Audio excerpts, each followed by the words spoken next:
Alright, it's back that time again. I'm back streaming again and continuing with Wani Hug That Gator. Wow, this game is an absolute trip. We've still got a lot to go through. A lot to unpack, a lot to Gator hug. A ton of Gator hug. Alright, let's get back to the hugging with Wani Hug That Gator. Let's go.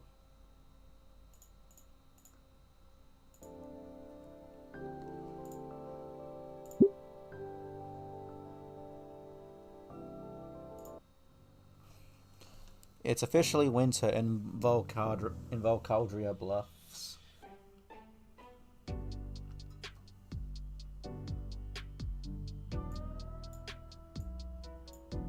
There you go. As if to celebrate the occasion, tonight is St. Hammond's Winter Formal. Hard to believe it's already here. It really crept up on me. Whenever I remember the event coming up, I just force out my mind.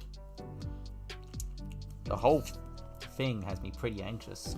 It's like a date, but on a whole nother level. Like there's some formality to it. I better not mess this up. It's a big night for myself and Olivia. I'm at a place now. She sits beside me on the bed, hard at work finishing the painting. I hold her other hand while she carefully brushes.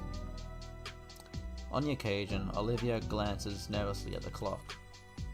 Each tick is another second possibility wasted. She's really working hard. She's really working down to the wire.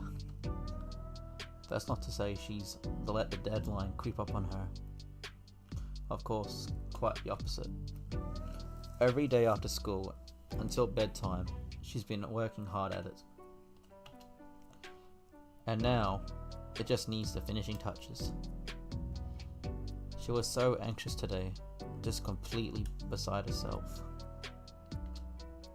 Pestering me during lunch and throughout our classes about how she wants to finish the right way, to the point I had to talk her out of ditching class.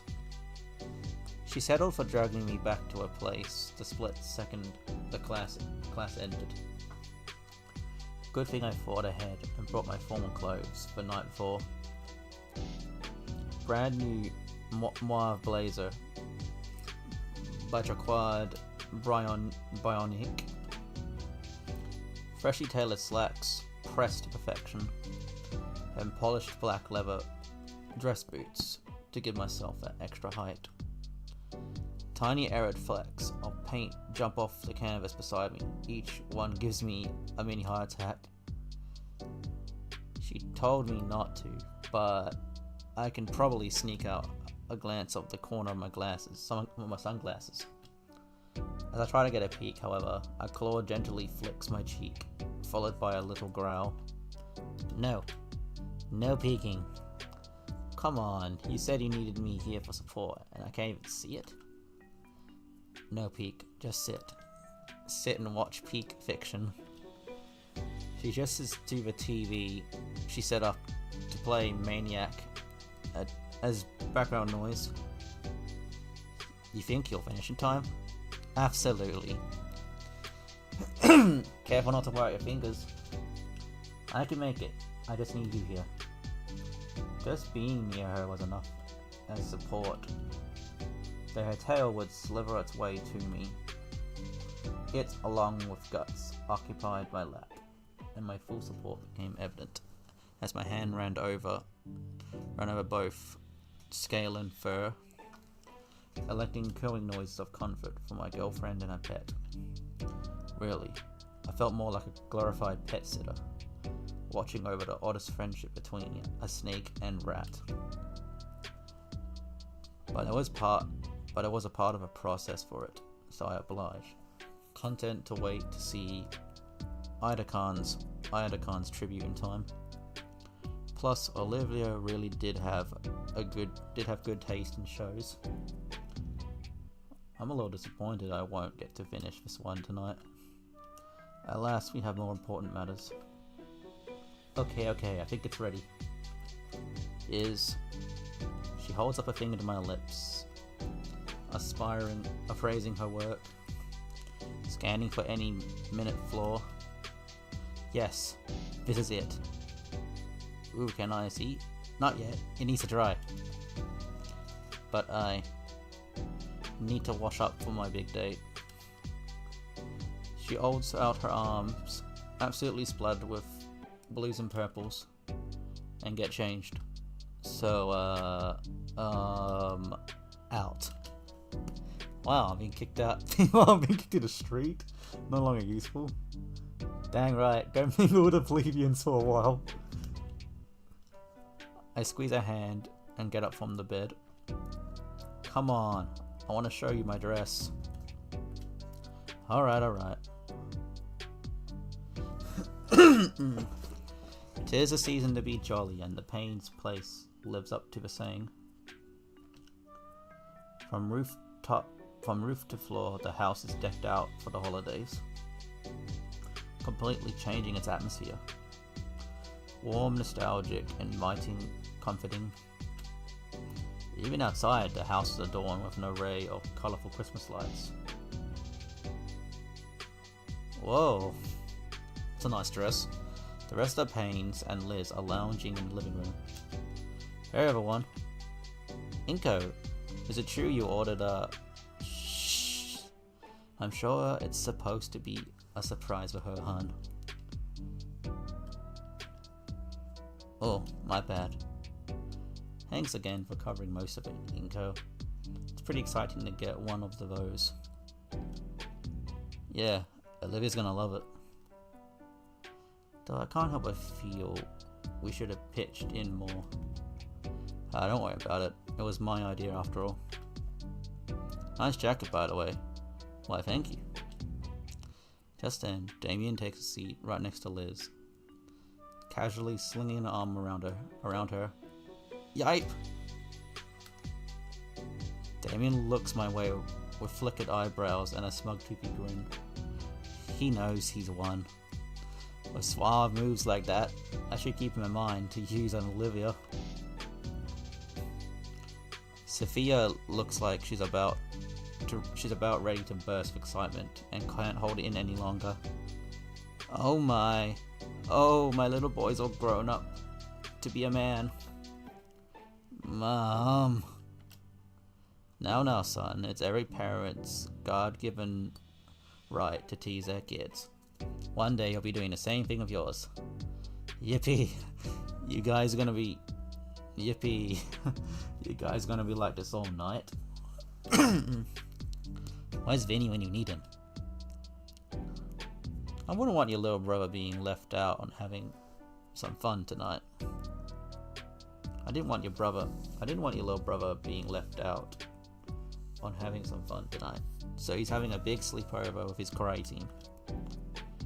And let's be fair, I'm not going to risk that little rascal accidentally making a mess of everyone's outfits for that big night.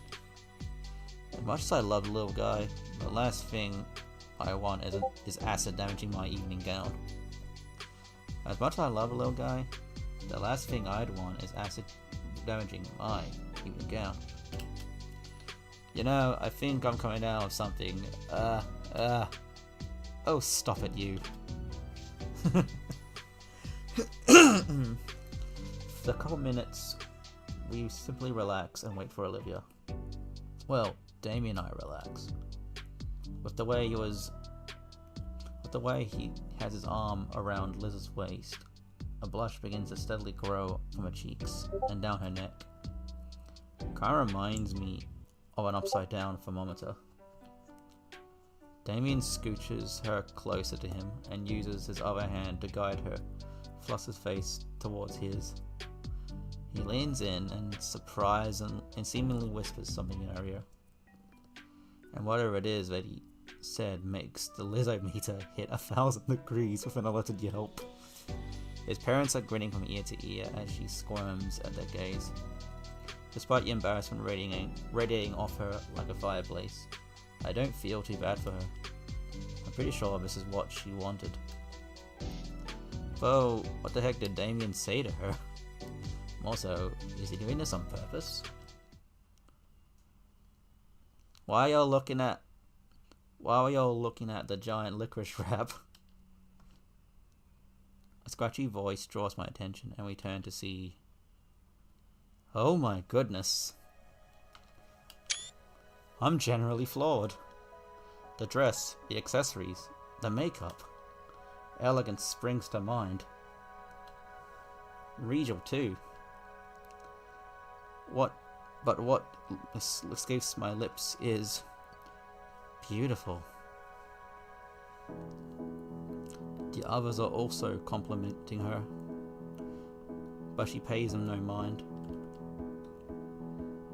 She's looking only at me, and I am her as I am her. Bashfully, Olivia looks away at last, and I clear my throat. My cheeks feeling exceptionally warm. Yeah, that is amazing.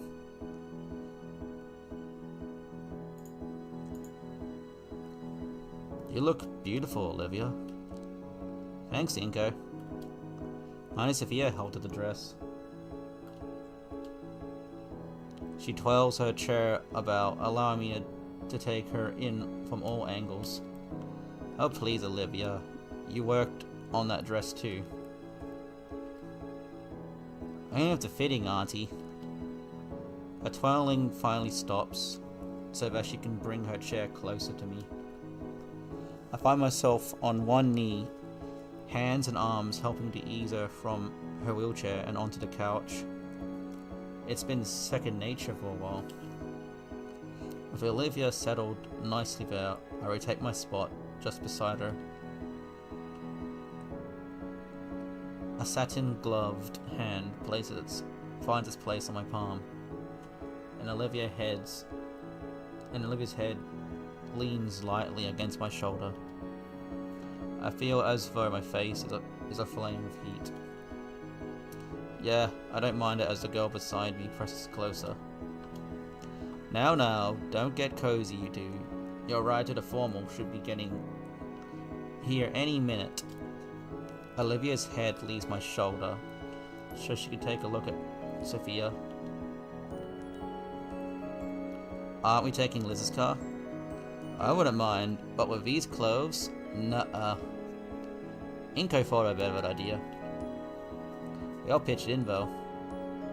Olivia's looking at me, squinting ever so slightly with scrutiny. What did you do? Well... honk honk. I did that. Damien and Liz are already moving towards the door. I get up and take hold of Olivia's wheelchair, stabilizing it for her. Inko, what? Good night, Randy. Sophia. I'll have her home tomorrow morning. Inko! Have fun, you two. Don't do anything we wouldn't. Randy. Olivia's head is still turning wildly between us, or as I wheel her to the open front door. Gator head finally stills, and I'm sure her eyes are as wide as saucers as she sees what's parked in front of the house. Figured for such a big night, we deserve to ride in style. What about the tomorrow morning bit? Oh, we're gonna hang out at my place after. Is that why I'm missing my favorite PJs? The limousine driver is already at the passenger door, holding it open for us. I gently push the wheelchair towards the vehicle as she continues to stare at it in awe-struck silence. Okay, wow, alright, this is... If I may. You may. I carefully take the painting from her with both hands and place it against the back seat. Once Olivia is satisfied, it's her turn. Damn. Wow, it looks even nicer than on the website. Hey Inky, the bar's free game, right? I throw Damien a thumbs up. It's all paid for, amigo. With a little help from Liz, of course. Awesome! Damien's already pulled two glass bottles of cola from the tiny fridge. Psst. Using his tooth like that was impressive, I'm not gonna lie. He cracks open the second one with relative ease. For you. He gestures with his bottle if I liked one. Sure.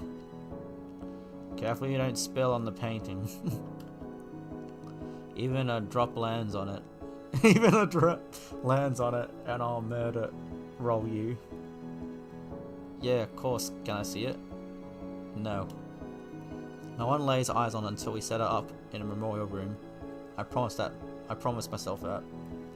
Whoa, you made the painting without even looking at it? She did. Whoa. Shut up, both of you.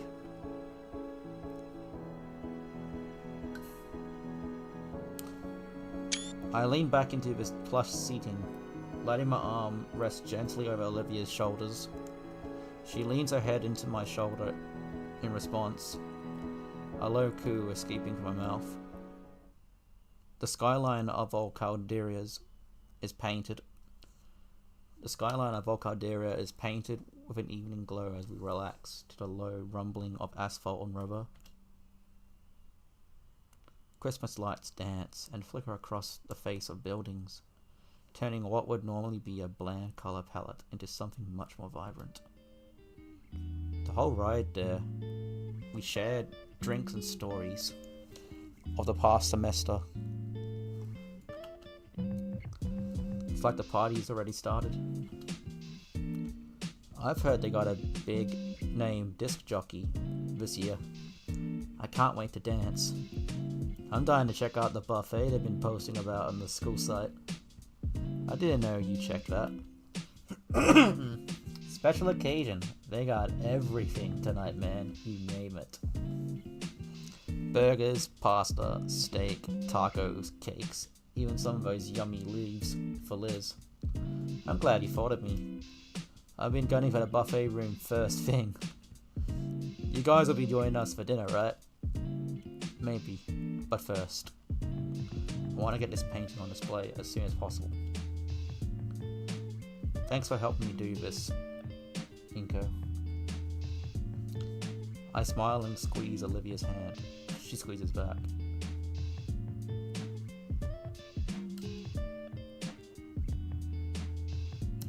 The shining moment finally comes as our limousine pulls into the open carport in front of the venue, drawing the attention of the crowd.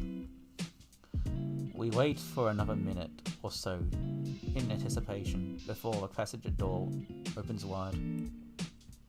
Taking initiative, I step out in the open as the driver sets up the wheelchair with a flourish. Our ride makes a surprise set piece and naturally draws the attention of everyone nearby as I ease Olivia into a chair gently. Whoa, who's that? That's Inko and Olivia. Her dress looks amazing. Man, comes in a whole ass limo. And I get here my beat up wagon.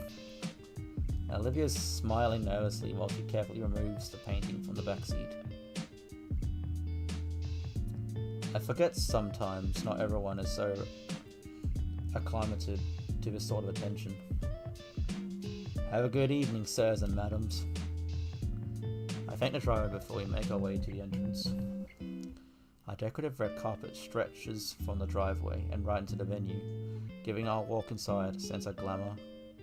We approach the sign-in table, where a sizable line of other partygoers look our way. Figures. Oh, I'm an organizer. The painting for the memorial, you are too. Sorta. What does that mean? It means we can just waltz right in. Sweet. Circumnavigating the line, we see a familiar blue dino handling the sign in and looking exceptionally exhausted. Though he smiles as usual when he sees us, His eye shifts and rapid finger tapping indicate otherwise. Ah, hey you guys, you made it, and in a limo no less. Gotta travel in style. Couldn't agree more. Ben then makes eye contact with Olivia. It's nice to see you up and about again, Olivia. And it's nice to see you up and about again, Olivia. I mean, crap. I didn't mean it like that. Hey, Ben. The entire team double takes, clearly surprised that Olivia actually replied to him at all. Damien takes a moment to scribble a bit on the cardboard Ben was holding. Alright, we're signed in. Come on, Liz. Oh dear. Be seeing you guys. Whoa! Ben clears his throat. Has the thought to dislodge the shock clogging his airway from Olivia speaking to him for once. How have you been? Olivia scans him over briefly. I'm holding together okay.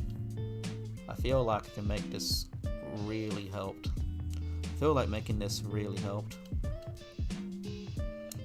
Would have liked for Mr. Iodakan to see this, but her snout motions down to the frame she's been clutching tightly to.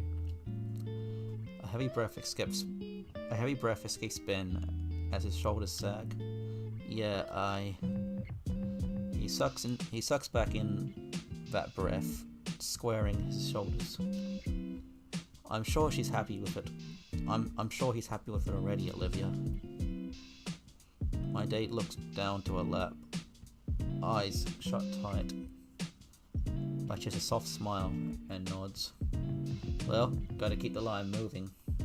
Don't want to keep everyone waiting out in the cold. Right.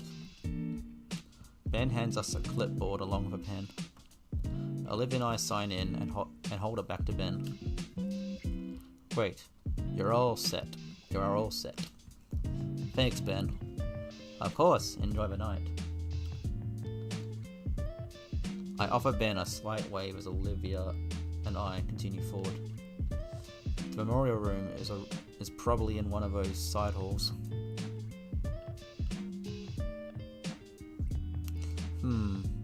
They should have given us a map. It wouldn't be that hard to find.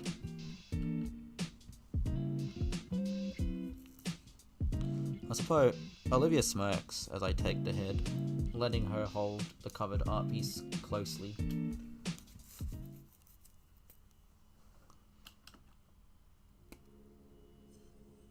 Just as I predicted, the art memorial isn't hard to find. It's a smaller room, well lit and with little furniture. On the far end, a framed picture of Iodakan and some of his old pictures from his classroom. Some from him, some from his students.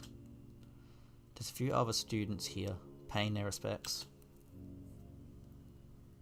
Olivia taps my wrist with her tail, and I let go.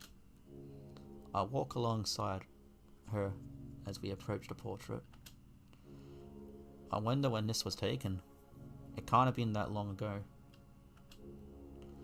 He looks just like he did earlier this year. Olivia rolls up to the memorial, still clutching the covered art piece. Is there an easel around or else or something? I was told there'd be one. Oh, there's an adjustable hanger on the wall, with bits attached to the painting, hanging in a little baggie. Whoa, they thought of everything. Yeah. Can you put the hangers on? I'll hold it steady. Sure. I get the baggie, and Olivia puts the painting on her legs. Alright. Take the covering off gently. Olivia watches carefully as I lift the cover. From this angle, I can't make out anything other than the same blues and purples.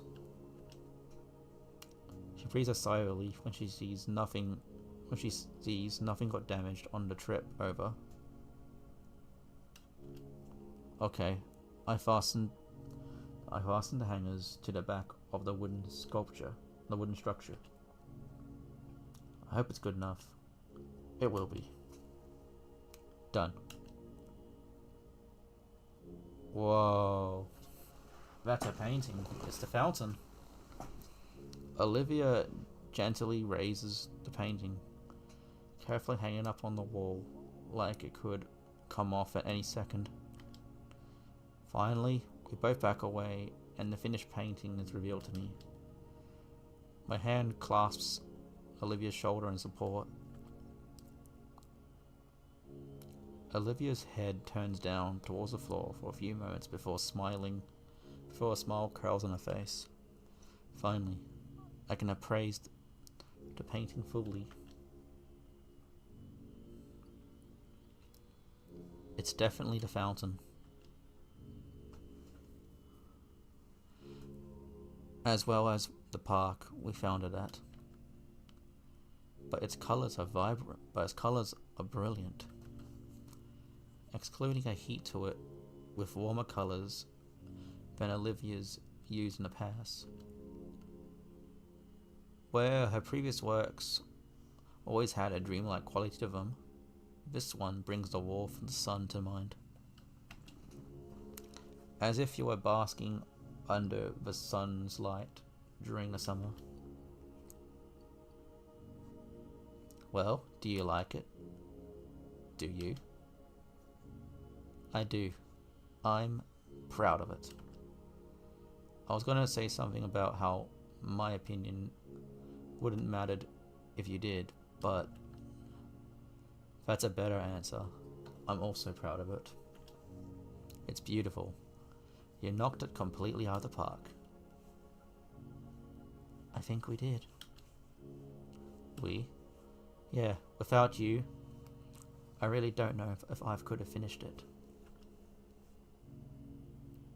Silver grey irises turn from the new painting and focus entirely on the portrait at the center of the display, while the sounds of a dance are still in the background. The pervading silence within the room overshadows it. Olivia's gloved hand covers mine, still on her shoulder. Standing before our teacher's mural, I bow my head and offer him my quiet thoughts, thanking him for teaching me, for being more than just a teacher, but a friend, and looking after the girl I fell in love with. Well, when my eyes open, I see Olivia's head is still bowed forward. A singular droplet seeps from the corner of her eye. I gently wipe it with my thumb before it could possibly drip down on her dress. She smiles in gratitude after, and her eyes reopen. Olivia? I'm okay, Inko. Automatically following her as she spins her wheelchair around, Olivia faces towards the doors. Come on, we gotta get to the buffet. Why? I'm sure they'll have enough. Damien's gonna steal all the good stuff. Duh. She turns a weary smile my way. A wide smile my way. And speeds up her wheeling. I doubt Damien could, but I can imagine him trying. Olivia becomes a veritable plow, uncaring for the other partygoers as she leads us to the buffet. It's not too far, and thankfully no one ended up actually being run down by her. And for all the sour looks that she was receiving, Olivia didn't care. Her attention was solely focused on what lay before her. The cafeteria isn't far away. Tables line the area, some for seating and others containing nothing but food. It smells so good. I've already grabbed pair of trays from nearby, along with 2 sets of utensils. Olivia motions to take a seat, but I shake my head. Let me handle the food. Why? So you can actually move? You'd probably be putting your dress at risk trying to hold the tray and keep up with the line. With a roll of her eyes and a sigh, Olivia's hand drops back to her armrest. Fine. Olivia drew herself just outside the line, scooping out the particular dishes that she wanted. By the time I got to the end, Olivia's tray was covered with heaps of grilled meat. I decided on a more eclectic sampling of dishes.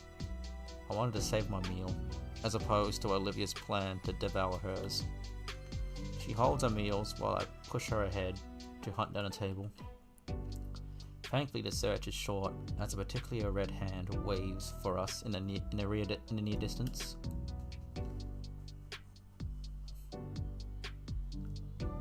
Once we get situated at the table, Damien greets us with a sauce-stained grin, while Liz nurses a tall glass of ice water beside him.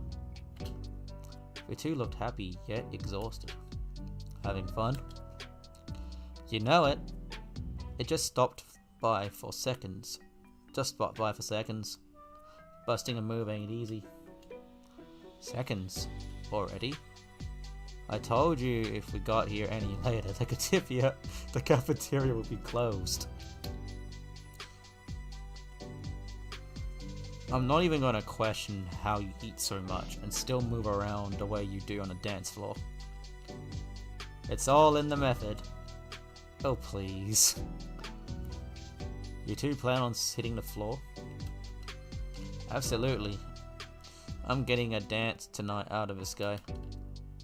You say that as if I'd ever consider turning you down. Damien's eyes closed for a moment in thought. Feel like I'm forgetting. Oh, your painting. Did it get set up okay? Yeah, I hung up in the memorial room. You can see it now. Really? Hold on. It looks really good. Thanks. All words finally said, Olivia and I start on our meals. While I savor the tender meat of my steak, a deep vibrato reverberates in my ribcage. I see you all are enjoying the evening. We all turn to see Liz's uncle approaching. Damien smiles and waves, but I notice how he scooted his chair away from Liz. The older man finally reaches us and pulls up a chair to sit down. Yeah, Damien's been so sweet, Uncle Mike. The mustachioed whale nods, smiling at Liz's date. Yeah, totally. Just nothing but fun, Mr. Ferris, sir. It's the first time I've heard a fake laugh from Damien. I didn't know you were being chaperoned, Mr. Ferris. Well, of course I would be. After all, it's my darling niece's first proper date. I'm starting to feel bad for Damien as I watch him sink lower in his seat, though Liz does come to his rescue.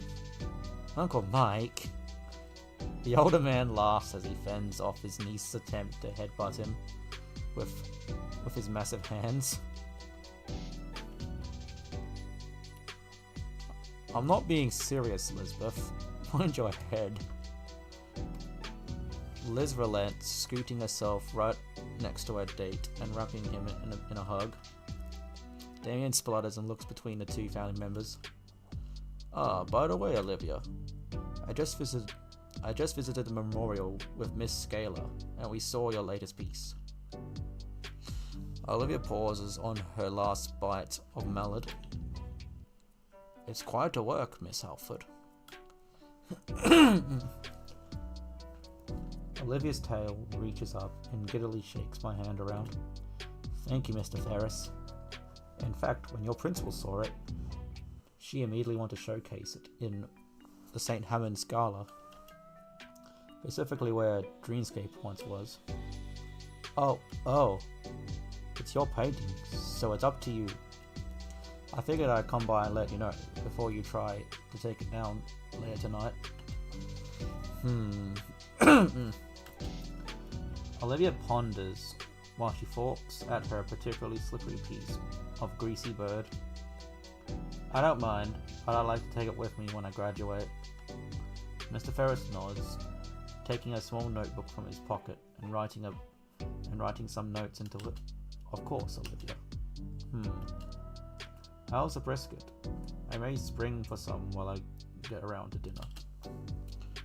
Try to roast duck as well. It's amazing. I think I will. Have a wonderful night, everyone. He starts to turn but stops and looks at Damien and stares. What was that all about? Got Damien spooked. Damien nods his way, and with that, Mr. Ferris leaves us to our meals. I'm by no means a fast eater, but I managed to finish my own meal before Olivia finishes hers. I lean back into my chair, stretching my arms back. Across the ballroom, I see Ben heading behind the curtain on stage.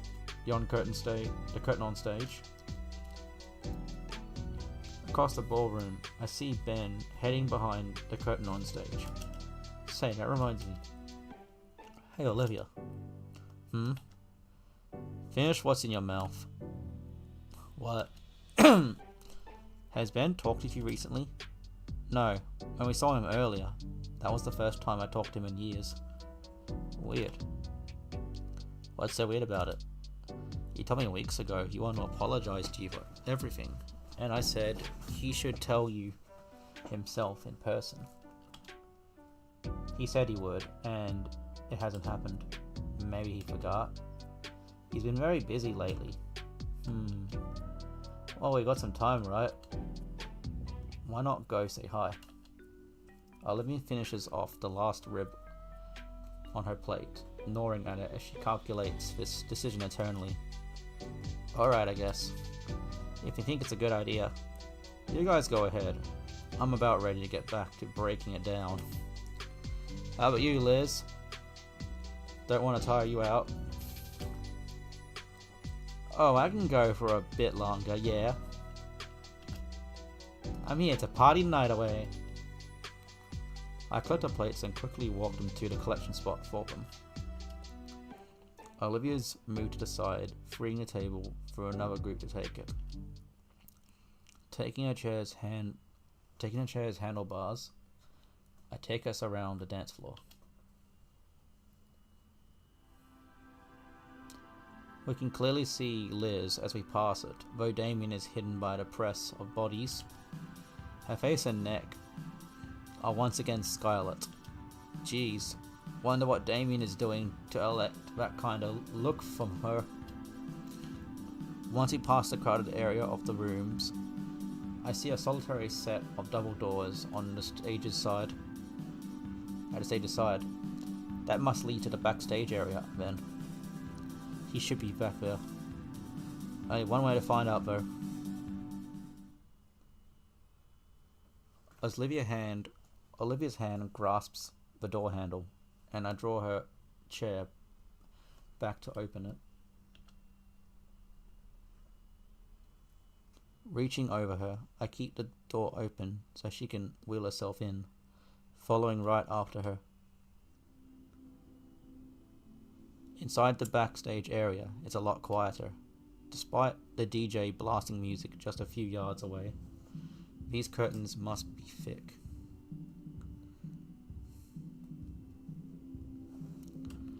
Well, and the speakers aren't facing us anymore either.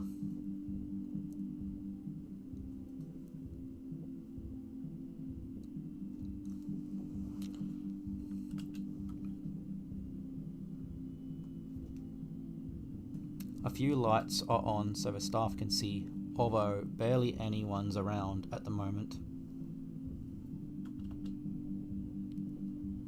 Across the way, sitting on a crate and swirling a glass of soda to himself, is Ben. He doesn't notice our approach and jumps a little when he sees the two of us. What are you doing? What are you two doing back here? This place is off limits. Olivia and I wanted to say hey and check in on you. Okay, hey. This place is still off limits. Right now, I'm on the only break I get all night. You said you and Olivia wanted to see me? I don't want to hold a grudge anymore. What? He puts his cup down, suddenly more attentive. That's surprising. I told her about our conversation from a month ago. She said you never wanted to see her, so I got curious. She said you never went to see her, so I got curious. Oh yeah, I did say I would, didn't I? Sorry, I forgot. I've been busy. Alright, let me get my thoughts. Ben runs his hands through his hair, thinking of how to string his words together. Olivia, I'm sorry about all those years.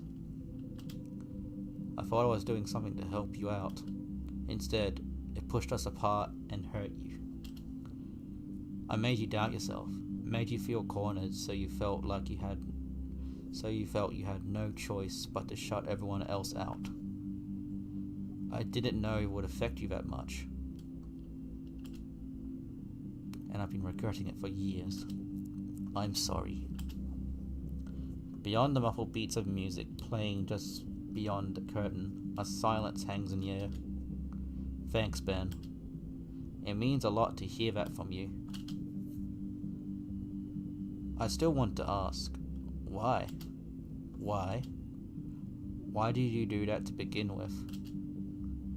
Ben flinches and looks aside in hesitation. I felt bad for you, wanted to do something nice. And? No. And. That's it. Dang. Sorry if your answer isn't satisfying. It's fine. I'm not sure what I was expecting either. I just know that it's well past time to forget about all of that. So, can we be friends again? I like to take it one step at a time. Okay. Maybe sometime in the future. It's a lot to process, even as conversation happening for me. I get you. I thought we'd never be. Oh, sorry. I get it. I thought we'd never be able to talk. Be able to just talk it out like this. Yeah. I hear the steady march of heels approaching. I was worried for a second that it's staff here to kick us out, but it's just Mia. There you are. Good Lord, Ben, I've been looking for you. I'm looking everywhere for you. You've just been lazing here the whole time. I'm out here looking like a chump with no date. I told you already if you want your... Oh, you two. Mia. You're not still mad about that, Oh, of course not. Don't be stupid. As far as we were concerned, it's water under the bridge. So, how have you been? Making any new pictures lately, Olivia? I just finished a new one. It's hanging in the memorial room. I saw it. Looks good. Hey, how come mine didn't look like that? I'm joking. I haven't got a chance, unfortunately. Oh, it's great. I can hardly put it into words. It's a piece by Olivia. That goes without saying. An odd air of calmness settles on us as we just stand here in the low lighting of the backstage area. Even Mia seems to have fallen into grasps. Even Mia seems to have fallen into the grasps. I can't. Well, I can't talk today. Even Mia seems to have fallen into its grasp as she leans against a box Ben is sitting on nonchalantly. Well, only one semester left. Yep. And then we're all out into the real world. So we're all cool with each other? Sure. Stay out of my way, and I'll stay out of yours. Deal? Deal. Great. Then we can cross that finish line without incident. You want to graduate without any more antagonism? That's always what I've wanted. Just another crap makes it the only option. Just other crap makes it the only option. I don't get it. I don't expect you to. Ben chugs the last of his drink. Well, this was nice, truly. Yeah, alright. We should get going, right, Olivia? You guys enjoy your night. Thanks. Be seeing you guys. See you, Ben. Ciao. I push Olivia out of the backstage area and into the bright, loud ballroom again. That went pretty good. Honestly, I still, for obvious reasons, dislike that any of my friends are around Mia. But what can you do? That's just how life is. I got the people I've got, and that's what matters. My chain of thought is broken by Olivia's tail tugging hard on my wrist. What, Olivia? You okay? She doesn't respond verbally, simply pointing to where her shocked wide eyes are staring. Following my gaze, I see... Is that Mr. Ferris? Couldn't be. But then again, he's the only whale in attendance. Am I seeing things? Nope. I can't turn my eyes away to see Damien and Liz. Mr. Ferris is busting it down extremely hard. Like, generally worried for the dance floor hard. How is that even possible? Uncle Mike's actually an avid dancer. There's avid, and then there's bringing that amount of heat to the floor. Did he always know how to do that? No, actually, this is the first time I've ever seen him dance like this. The crowd around Mr. Ferris has finally broken their silence, cheering him on as he thrashes the dance floor like crazy. Ah, now I see. Mr. Ferris finally got some swag. Oh yeah. Oh yeah, Mr. Ferris is busting the move. And even Liz is surprised. It's the first time she saw him doing it. I can't help but feel some pride as I watch the older gentleman spin with reckless abandon on his head. Oh, I guess he's... Ooh. Mr. Ferris pants and takes a knee, showing off his freaky whale teeth with his gasping smile. Whew, that was... exhilarating. Liz's head vanishes for a split second, then returns with a full pitcher of water. He accepts the pitcher, drinking greedily from it, like it was just a mug. Whew. Thank you, sweetie. That was awesome. You gotta teach me. Gladly, though not anytime soon. He practically collapses on the chair beside us, sipping from the pitcher some more. Why don't you all take my spot? I left a sizable opening on a dance floor, after all.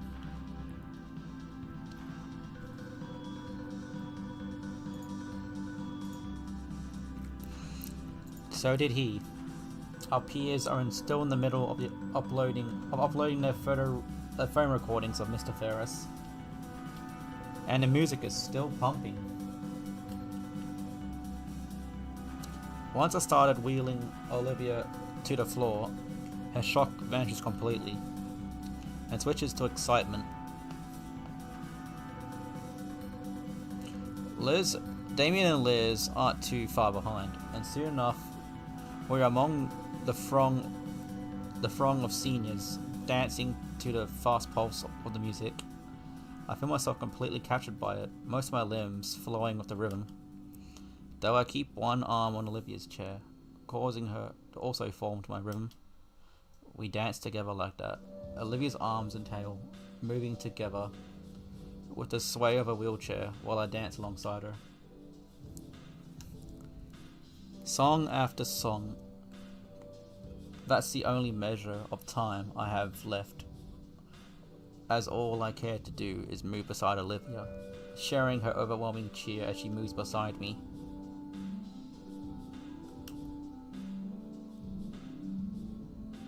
At a certain point, my throat's too dry to ignore. Olivia caught me rubbing my throat and decided it was a good time to break for soda. So we're sat on the outskirts of the dance floor, resting against each other and catching our breath. So, good night so far? Yes, absolutely. Probably the best of my life. Wow. Of her life.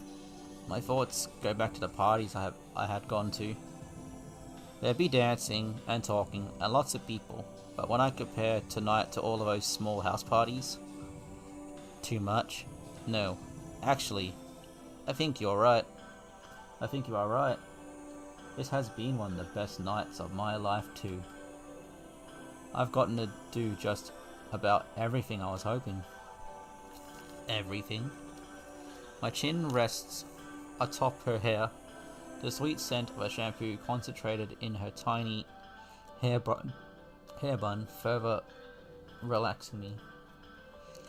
Olivia's hand clings tightly to mine, and I recuperate. And I reciprocate. You. Almost. There's just one thing. The pop music dies down and the lights start to dim, signaling the start of the slow dancing. After that, the party's going to be over. I feel her head turning, her bun pushing against my cheek and making me pull away.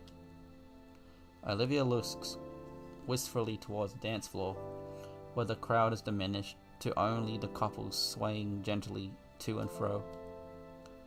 She's clearly thinking about something right. I stand up and face her, taking both hands. Olivia, would you like to dance? Yes. Yes, please.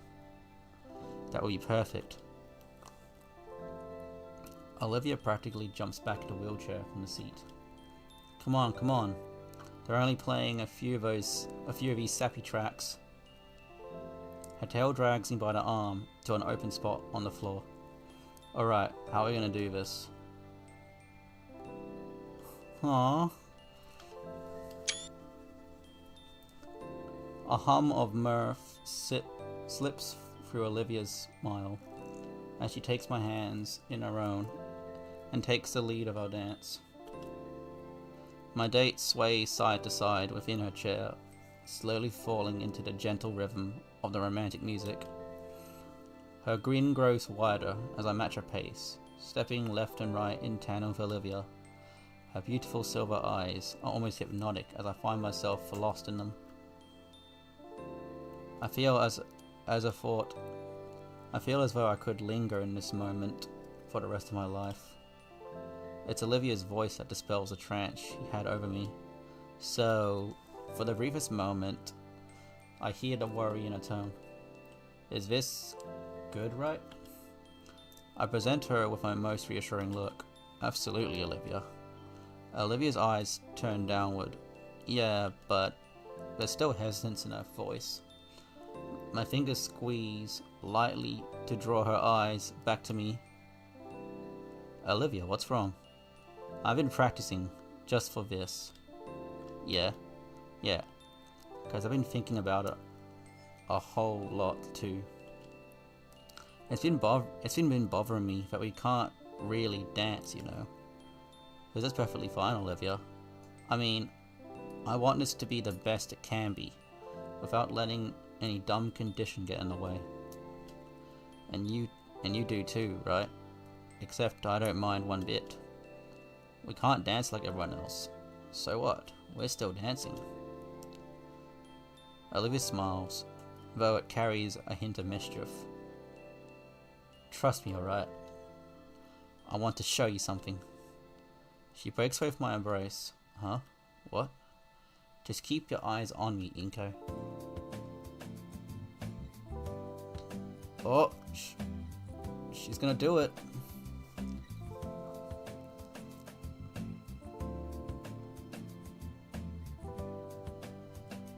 Yep, using a tail. Oh my gosh.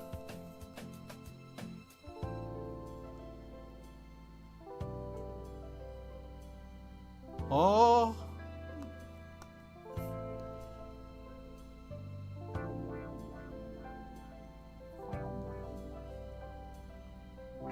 Come on, Olivia, you can do it.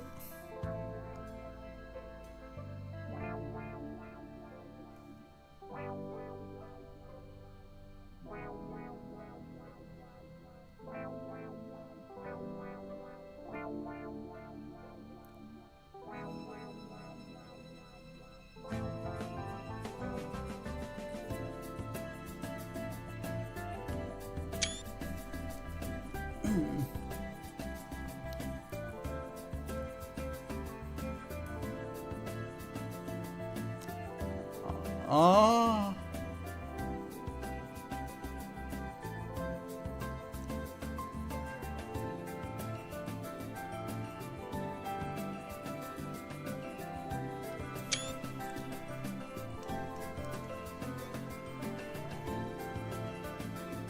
Oh, yes.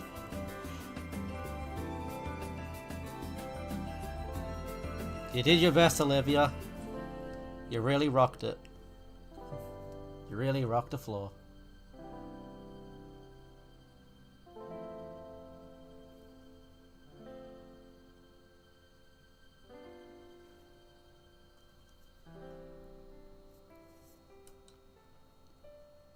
Incredible.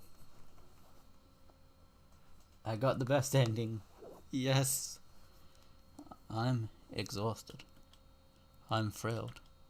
And I love her. She really went so far, just for me. No, just for us. I'm thankful I have these glasses. I can feel the pricks of tears at the corners of my eyes.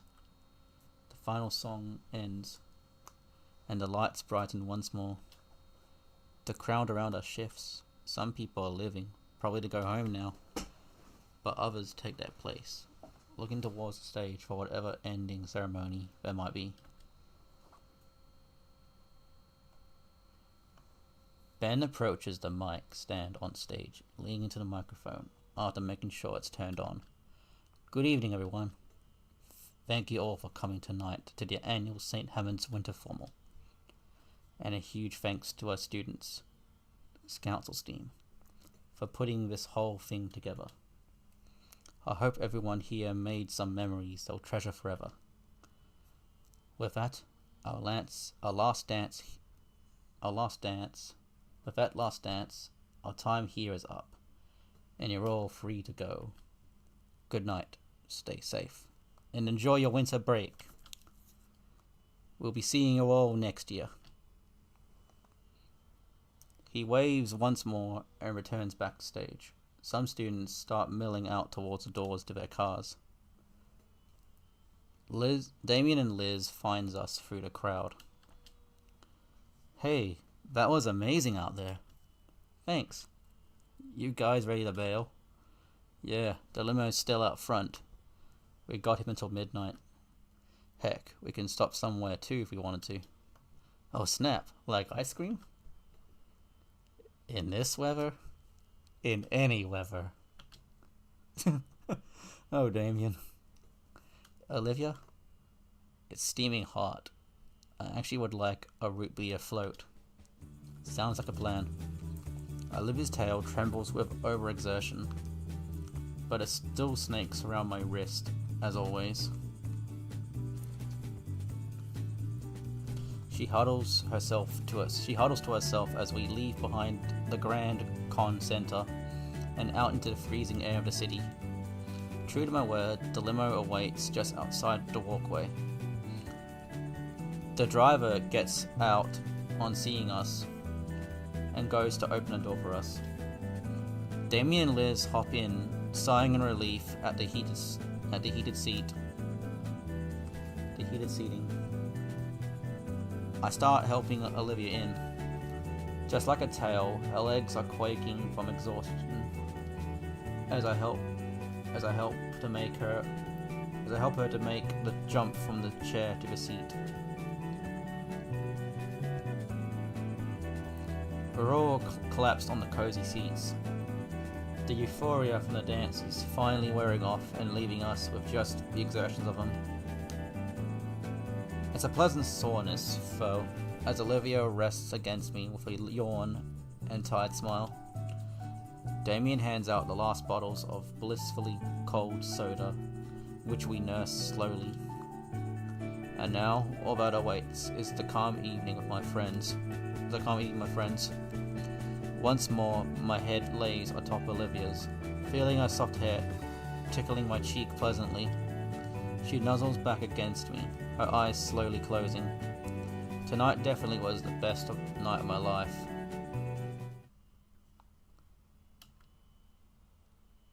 Wait, wasn't I supposed to give a speech?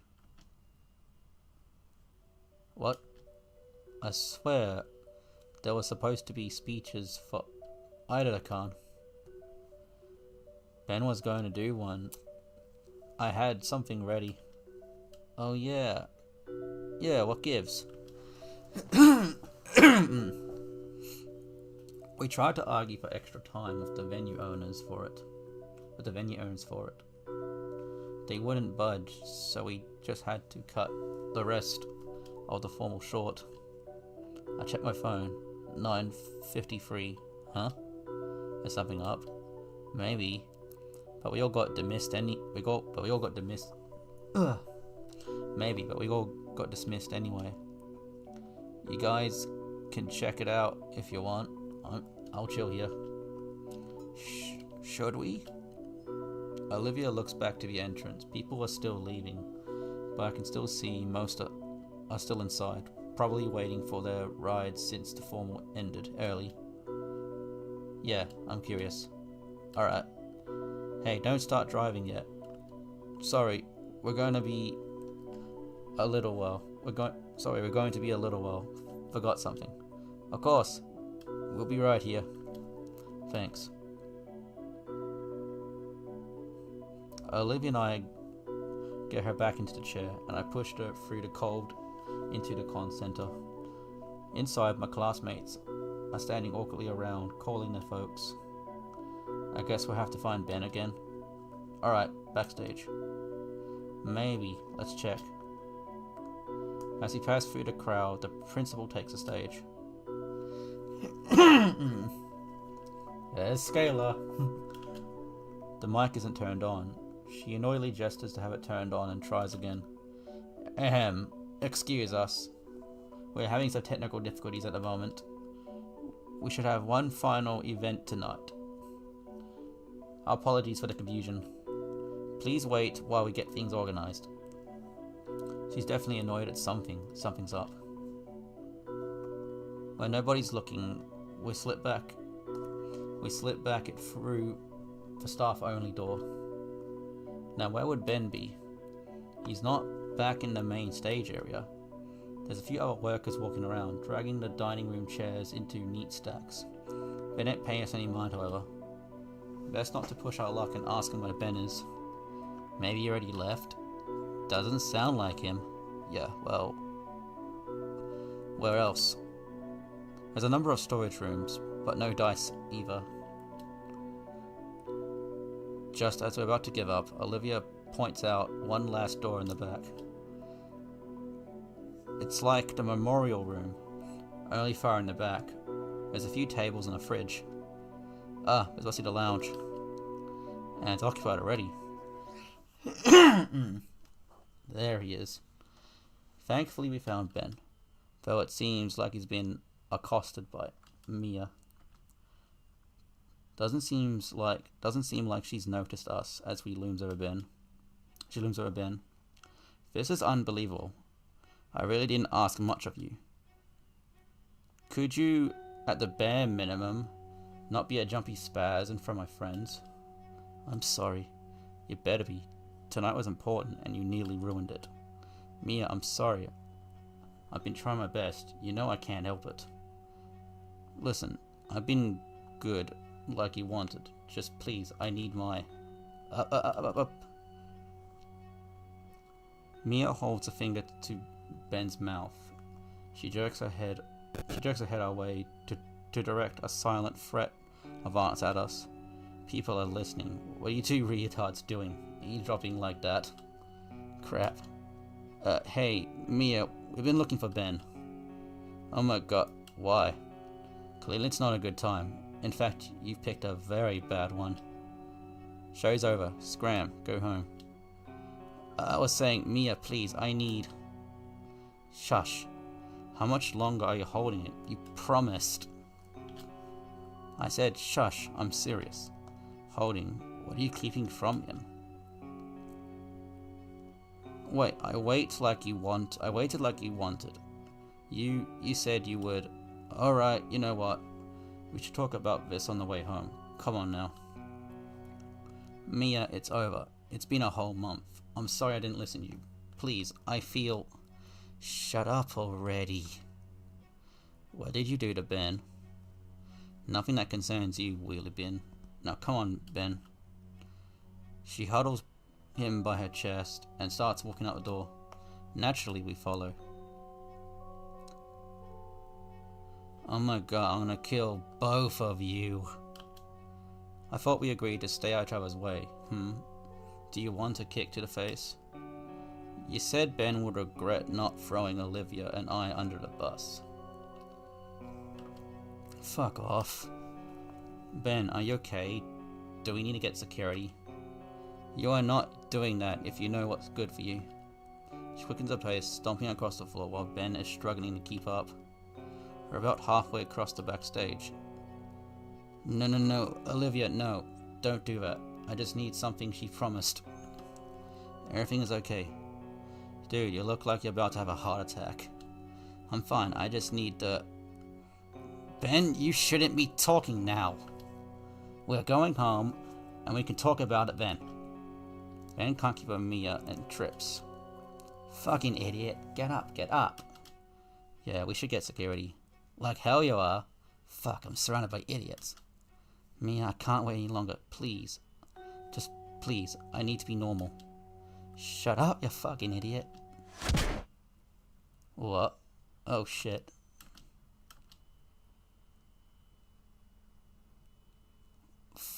Fuck. Ben lies still on the floor. Mia's fist is frozen where it made contact. She pulls it back and stares between it and us. She knows it was a mistake. Her low impulse control finally got the better of her. Oh. Ben shudders on the ground. His glasses lie snapped in two places, and he fruitlessly tires, sticking them together like jigsaw pieces. Ben, you're right. Ben, are you alright? You know I didn't mean that, okay? My glasses. Hey, let's get you out of here. Nobody can see you like this, right? No one. Two of you. If you ever tell people what you saw here, I'll personally... Ben! Scalar opens a curtain right where we're at, lit up by a spotlight aimed at the spot. Goodness gracious, I've been looking everywhere for you.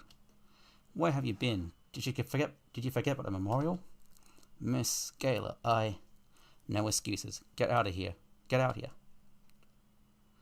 Scalar grabs Ben by the shoulder and yanks him through the curtain. Alright, now we can get... There's still a sizable crowd. Any murmurs clear out into dead silence as everyone gawks. Fuck. Scalar jerks her head back to the gap in the curtains and rips it wide open. We're exposed to the bright stage lights, and Scalar rips her gaze between Olivia, myself, the broken glasses, and then the person trying to hide them. Mia. She's caught like a deer in headlights. Yeah, Mia did it. That's where the punch came from, if anyone's wondering. Ben's fresh wound is bleeding bright red. It drips onto the floor below. When he whimpers in pain, Miss Scalar finally looks back at him and fully takes in his condition. The droplet splattering is deafening. The audience eyes are on Mia. Mia, are you mad? Benjamin, you stay here. I'll get you some help, okay? He simply whimpers more as our principal practically leaps off the stage to search for someone. 1,000 calculations run through her head, judging by the worsening, drained expression. None of them are good. There's murmurs in the crowd.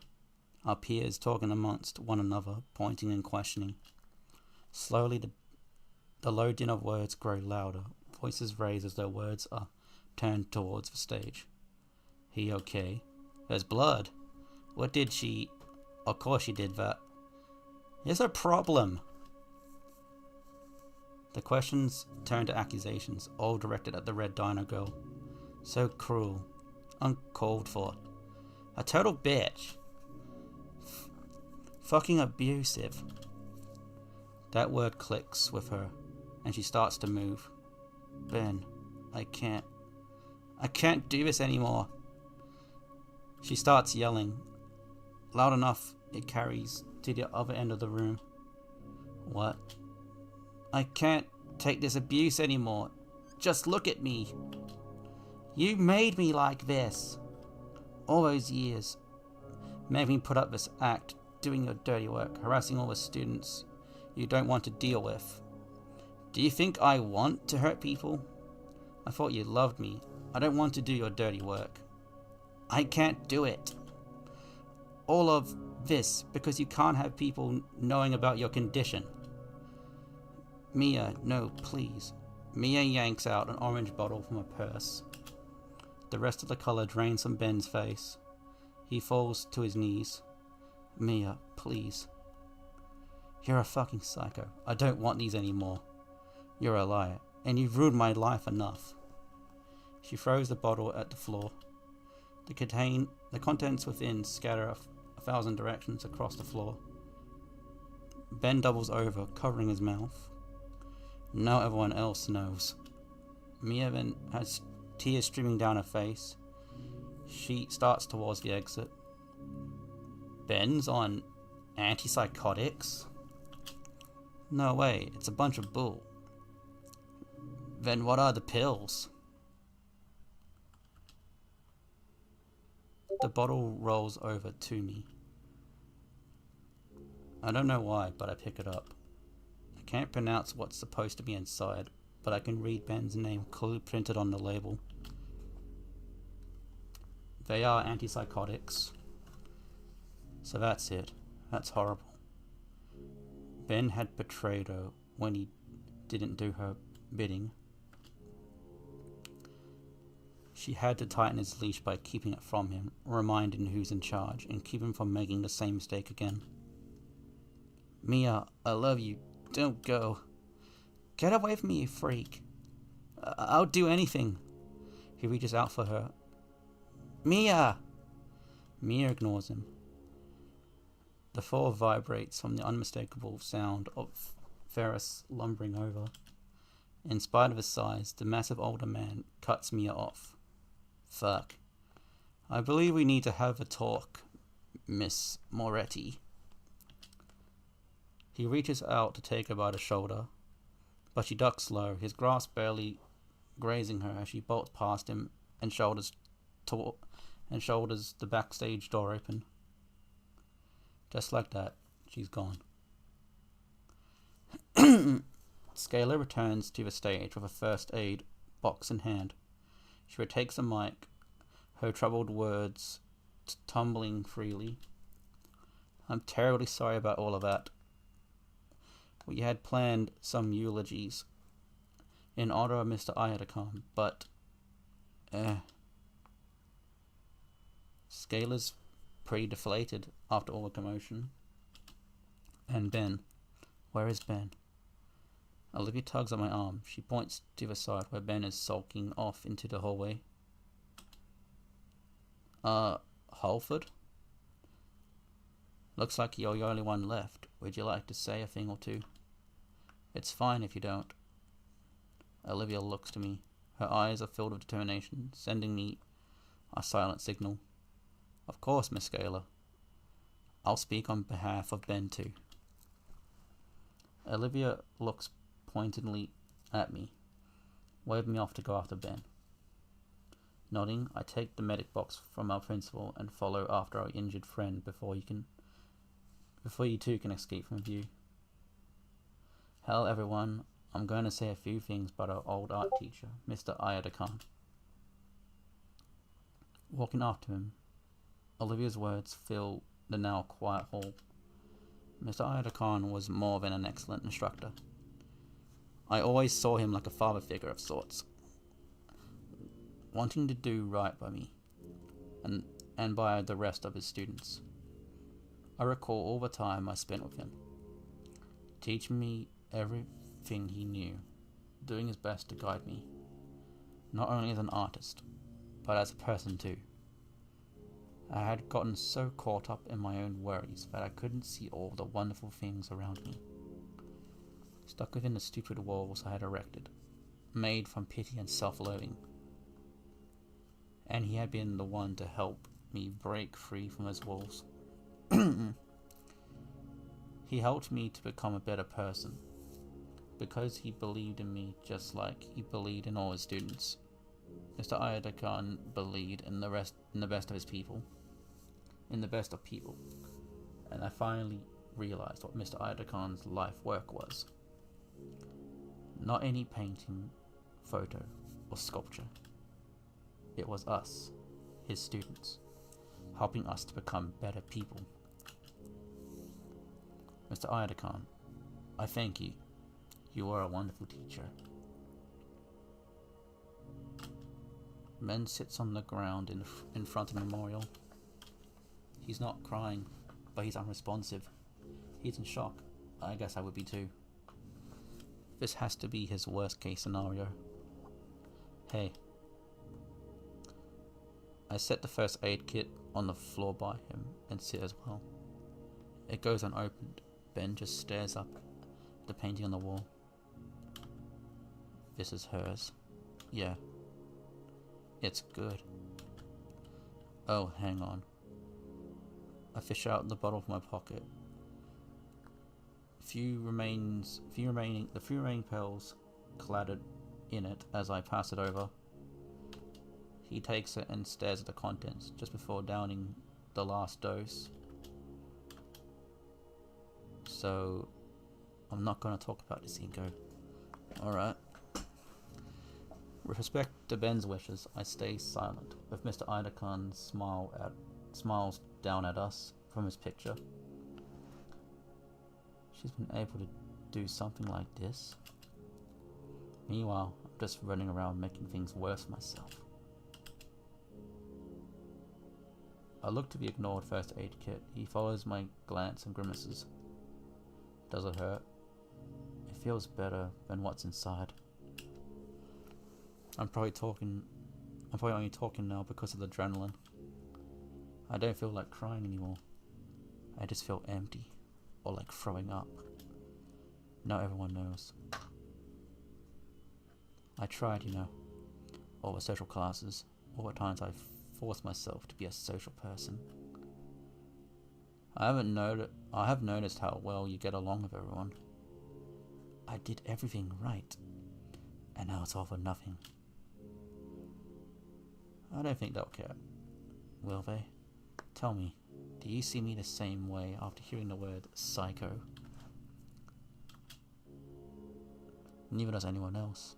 It's just natural. It can be the mildest thing in the world, but the label doesn't discriminate. Even with all the good impressions I made over the years, I'm a threat. I may as well just drop out and finish high school in line. You're my friend still. And you're Olivia's friend. Am I? Given time. We just sit a while, staring at the painting. You know, Lil Trudon, I took Olivia there. She loved the place. She got herself some fancy Asian paints for this. He nods. Earlier, I told her there wasn't any big reason I did what I did. That was a lie. You look at her and instantly know her whole deal. For better or worse, she can't hide what's wrong with her. But someone like me, you had to be told. That means so long as I can hide it, I'm normal. Even if I ever seek help, it just outs me. That hurt. So seeing her actively refuse it, take it for granted, one thing just led to another. It was stupid. That's just how feelings are, Ben. I notice my friend is looking less tense now. About Mia. I don't want to talk about Mia. She's gone. She was always telling me once she graduated, she'd get out of this dump. I was hoping she wouldn't. Maybe she'd take her with me. Hoping maybe she'd take me with her. How do you know she's gone? She's booking across state lines as we speak, see? Ben shows the lock screen of his phone. And the most recent message is from Mia. Sorry, I'm going. He sighs. 4 years. I loved her. He plays the broken halves of glasses he picked up. He said he didn't want to talk about it. I won't pry. So we just sit. Mr. Idakhan's warm smile seems to brighten from his frame on the wall. I wonder if he'd be happy with how everything turned out. I think he would. It was long and painful, but we finally made it. Became the person he aspired we'd be. Became the people he aspired we'd be. Everything that's happened led up to here. Whether though resolving old grudges or finally escaping a horrible situation, things are changing. Once we leave this room, our new lives start. But for now, we can wait in transit just a bit. Ben's like me in a lot of ways. I remember seeing him earlier this year, effortlessly turning social disasters in his favor. But I struggle to do anything without someone's approval or attention.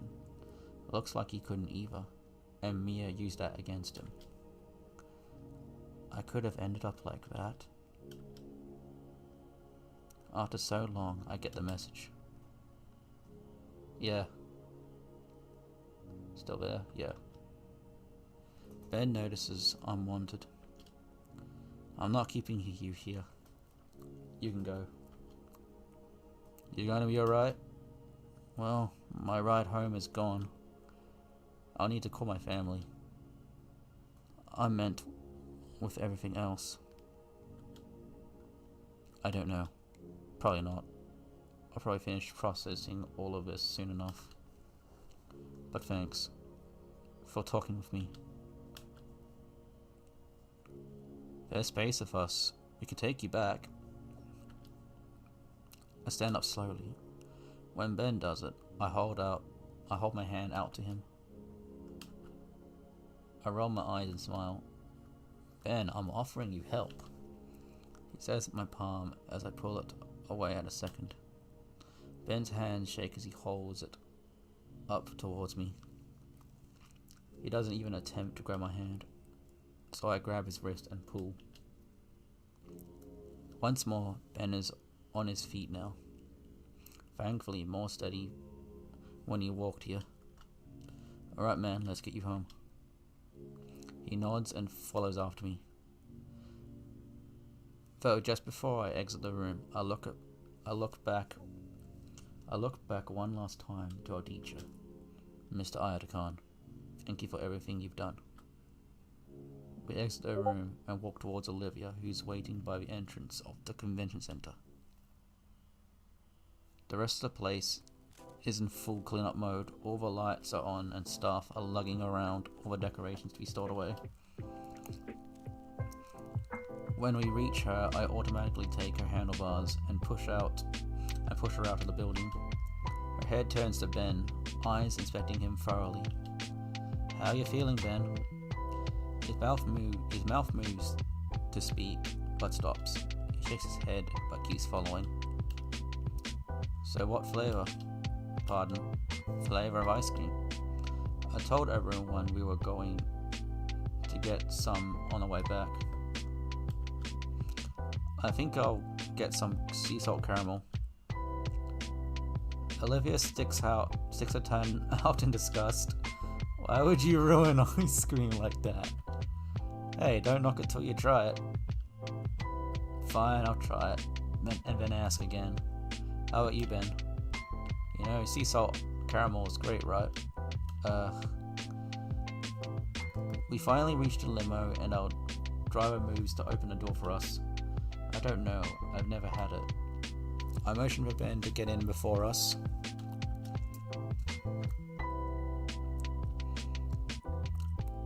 As he does, Damien greets him like his usual enthusiastic self.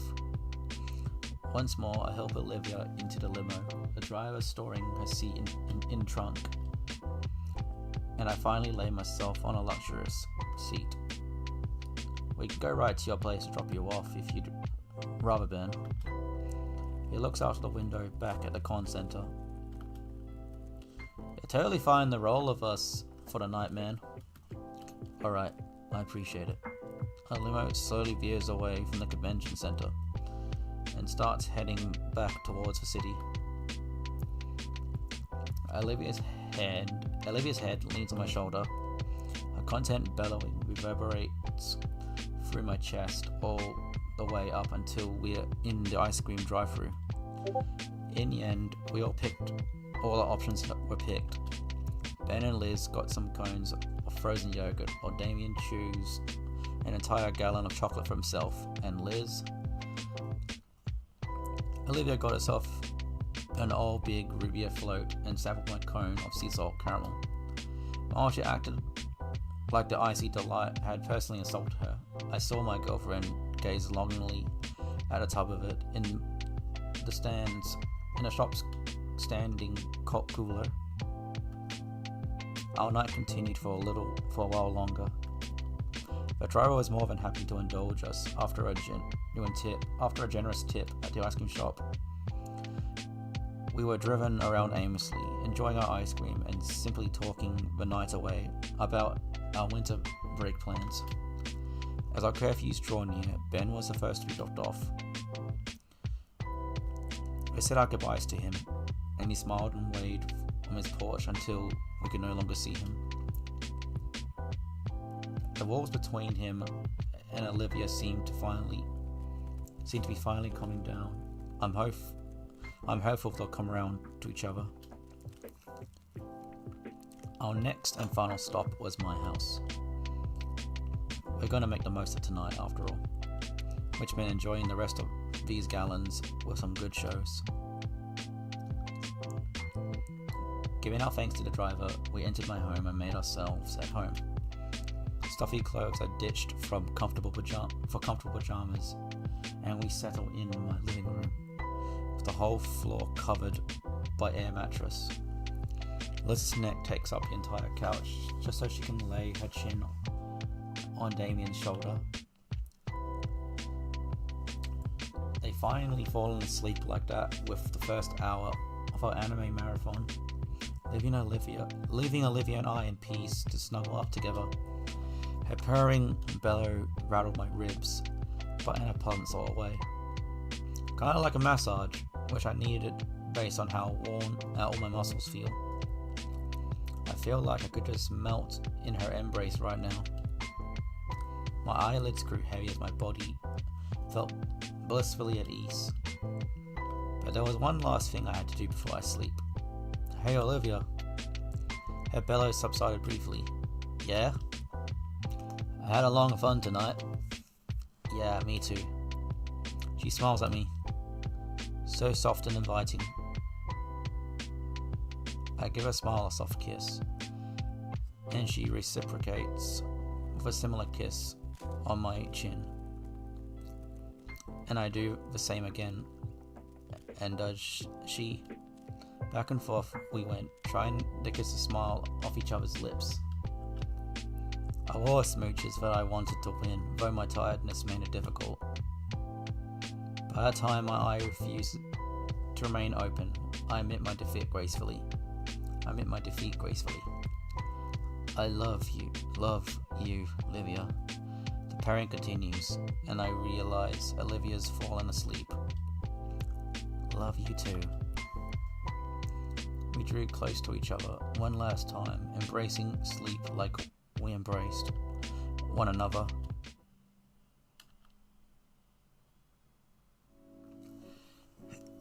Oh, it's Christmas Day.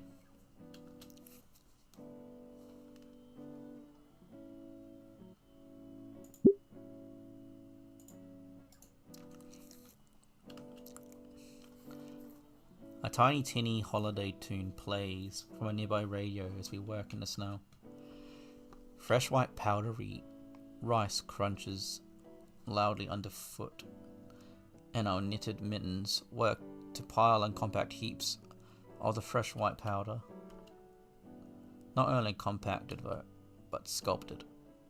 Vinny has a bright future ahead of him as he works studiously on his Christmas monuments. The loud chatter of teeth drawing near must be Damien. He must be done collecting the sticks we needed.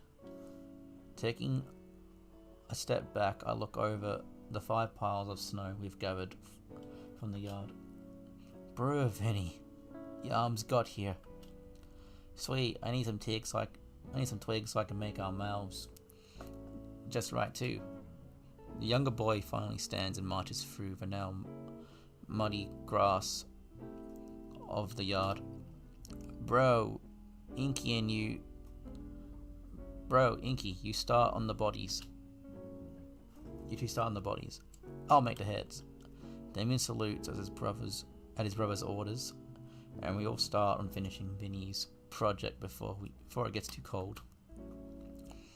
While I'm fine with my new mittens and scarf, the brothers are nearly freezing themselves at Vinny's art, which at least motivates him to complete the 5 figures in time it'll take me to finish a single snowman.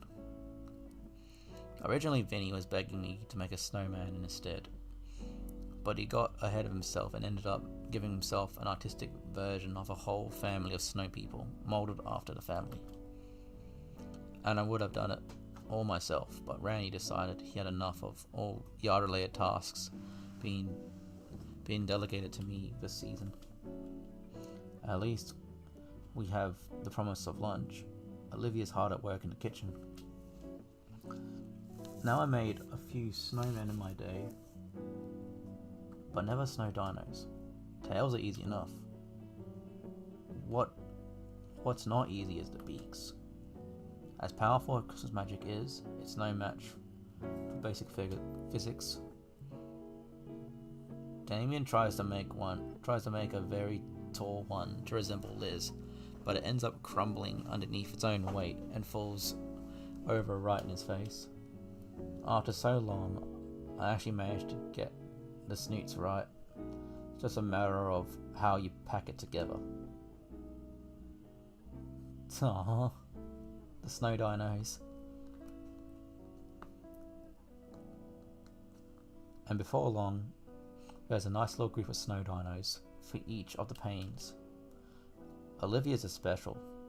It's sprawled out flat, like how she always lays in her bed. I see Olivia judging from the window.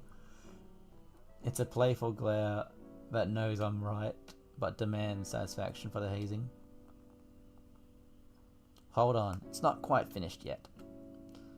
Vinny quickly begins forming another frosty figure next to Snowlivia. Soon enough, it takes a humanoid shape, though lacking any significant details. Inky, can I borrow your shades? Alright, sure thing. I hand in my shades. The little dino presses the hinges straight into its head. There, now it's everyone. Aww. I'll let Ink Sickle keep those for now.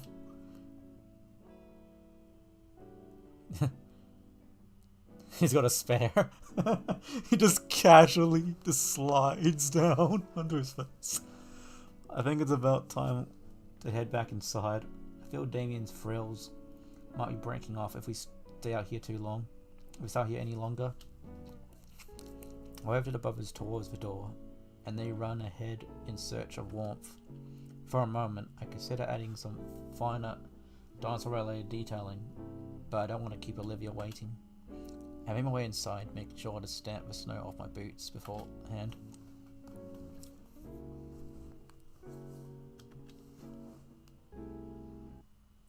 By the time I see them, Damien and Vinny have already changed into drier clothes.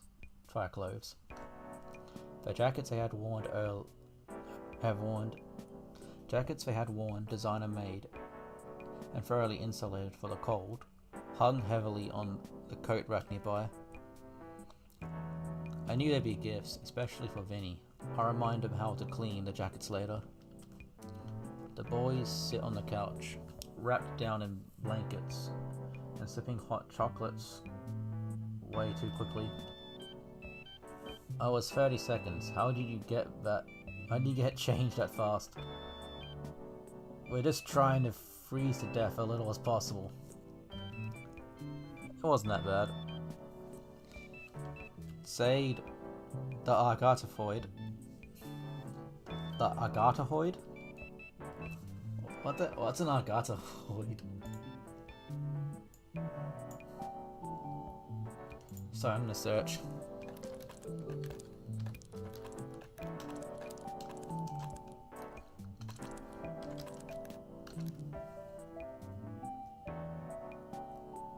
What? Is that a word?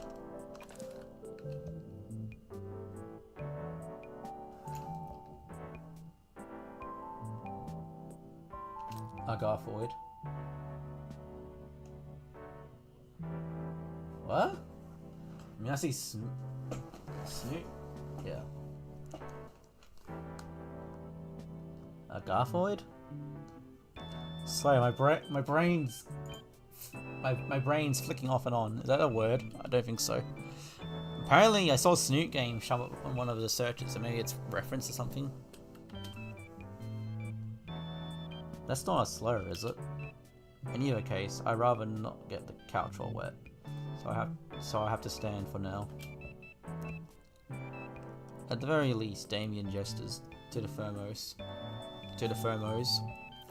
of hot chocolate and spare mug on the coffee table. After yanking off my newly made mittens, I pour myself a cup and savor the heat as my fingers regain feeling. Soon enough, the familiar sound of rubber on hardwood signals Olivia's arrival. The first thing she notices is the two Payne brothers clumped together on the couch. You look like you're having fun. Yeah. Did you see the snow guy we built? We made the one that looks like you. It kind of looks like you.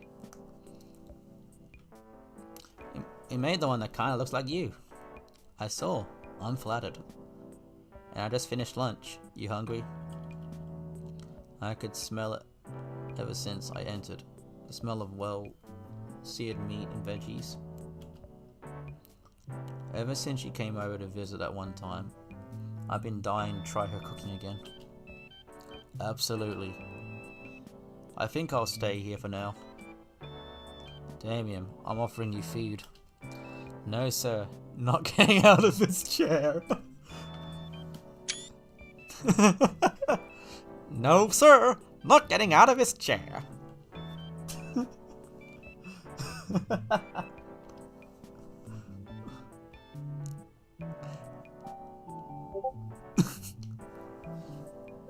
Oh, sorry. Vinny takes the cue from his elder and follows the example, crossing his arms and smugly holding his chin up in defiance. You guys suck. Olivia motions me towards the kitchen, and I take one last sip of the cocoa, before joining her. She ladles me a bowl, explaining all the intricacies of a special way she learned to make this from Sophia. Though she never would tell me the secret pain seasoning that she used to further enhance the taste of all her cooking. I carefully set the bowls on a large tray and hand the tray to Olivia, who sets it across her armrest. A meal set, Olivia hollers for food, shakes the house to its foundation. Olivia and Randy meet us as we wheel Olivia into the living room, and they are looking well rested from their afternoon rest. Oh, thank you, Olivia. It looks fantastic. Olivia smiles and sets the tray down on the coffee table so she can start passing the bowls out one by one. With a flick of his tail, Olivia turns on the television, already set to a sports channel, and playing a hockey match. Olivia takes a noisy slurp of the broth, licking his chops after. Tastes fantastic too. So enjoy the stew so he can have the real Christmas treats. Real Christmas treats? When Olivia sees my confused look, she simply smiles and shakes her head. The rest of the pains look excited though, and started miraculously slurping down their stew. Following the example, I abandon my spoon and take up my bowl and bring it to my lips. Just the right texture of salty and spicy. Just the right mixture of salty and spicy. The veggies and meat and creamy broth going down so smoothly. As much as I want to savor my first sip, the others have already drank up most of their meal. So I too greedily slurp down my meal until I can set my empty bowl back down on the serving tray in satisfaction. Ah man, that really hit the spot, Olivia. Looking around, Olivia's in the room anymore. Olivia? Give her a moment, Inko. She's just fetching some things. I only guess the treats based on how Vinny is vibrating the entire couch with his excitement. Alright, wouldn't be Christmas without these. These looking to be a tray filled with some oddly shaped chocolates. Olivia wheels herself right next to me, so I take the tray from her armrest. She smiles and gracefully tosses herself beside me onto the couch. Looking down at the tray, these treats look like bundles of sticks held together by their sugary coating. They're called haystacks, Inko. Try one, you'll love it. I pop one of the bundles into my mouth and chewing on the sweet and salty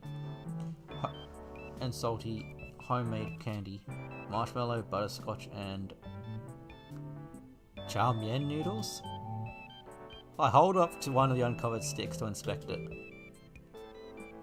It's an older tradition, so I'm not surprised you don't know it, Inko. I take a couple more and pass the tray to Damien. They're quite delicious. What'd you call them again? Haystacks. Okay. I'm curious now. Haystacks.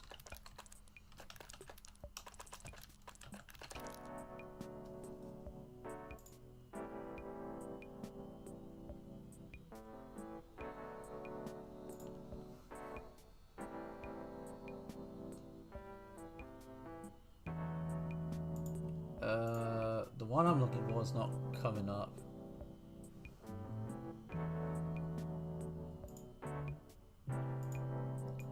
Haystacks dessert. Oh. Sweet.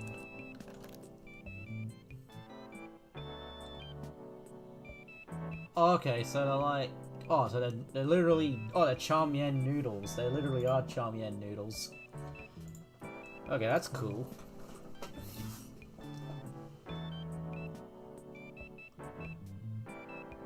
Okay, that's cool.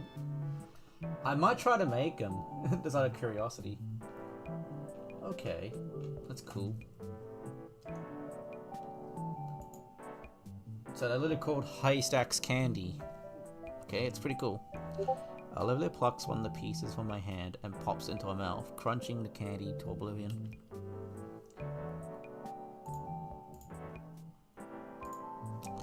Just like the stew, the tray of haystacks is devoured rapidly.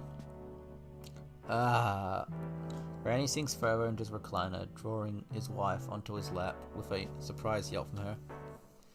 She shakes her head and settles beside him, looking over everyone else with a content smile. This is what the holidays are all about. Candy, family, son. And about being ones we love most, Vincent. The young one considers her words, the young boy, and comes to his own conclusion.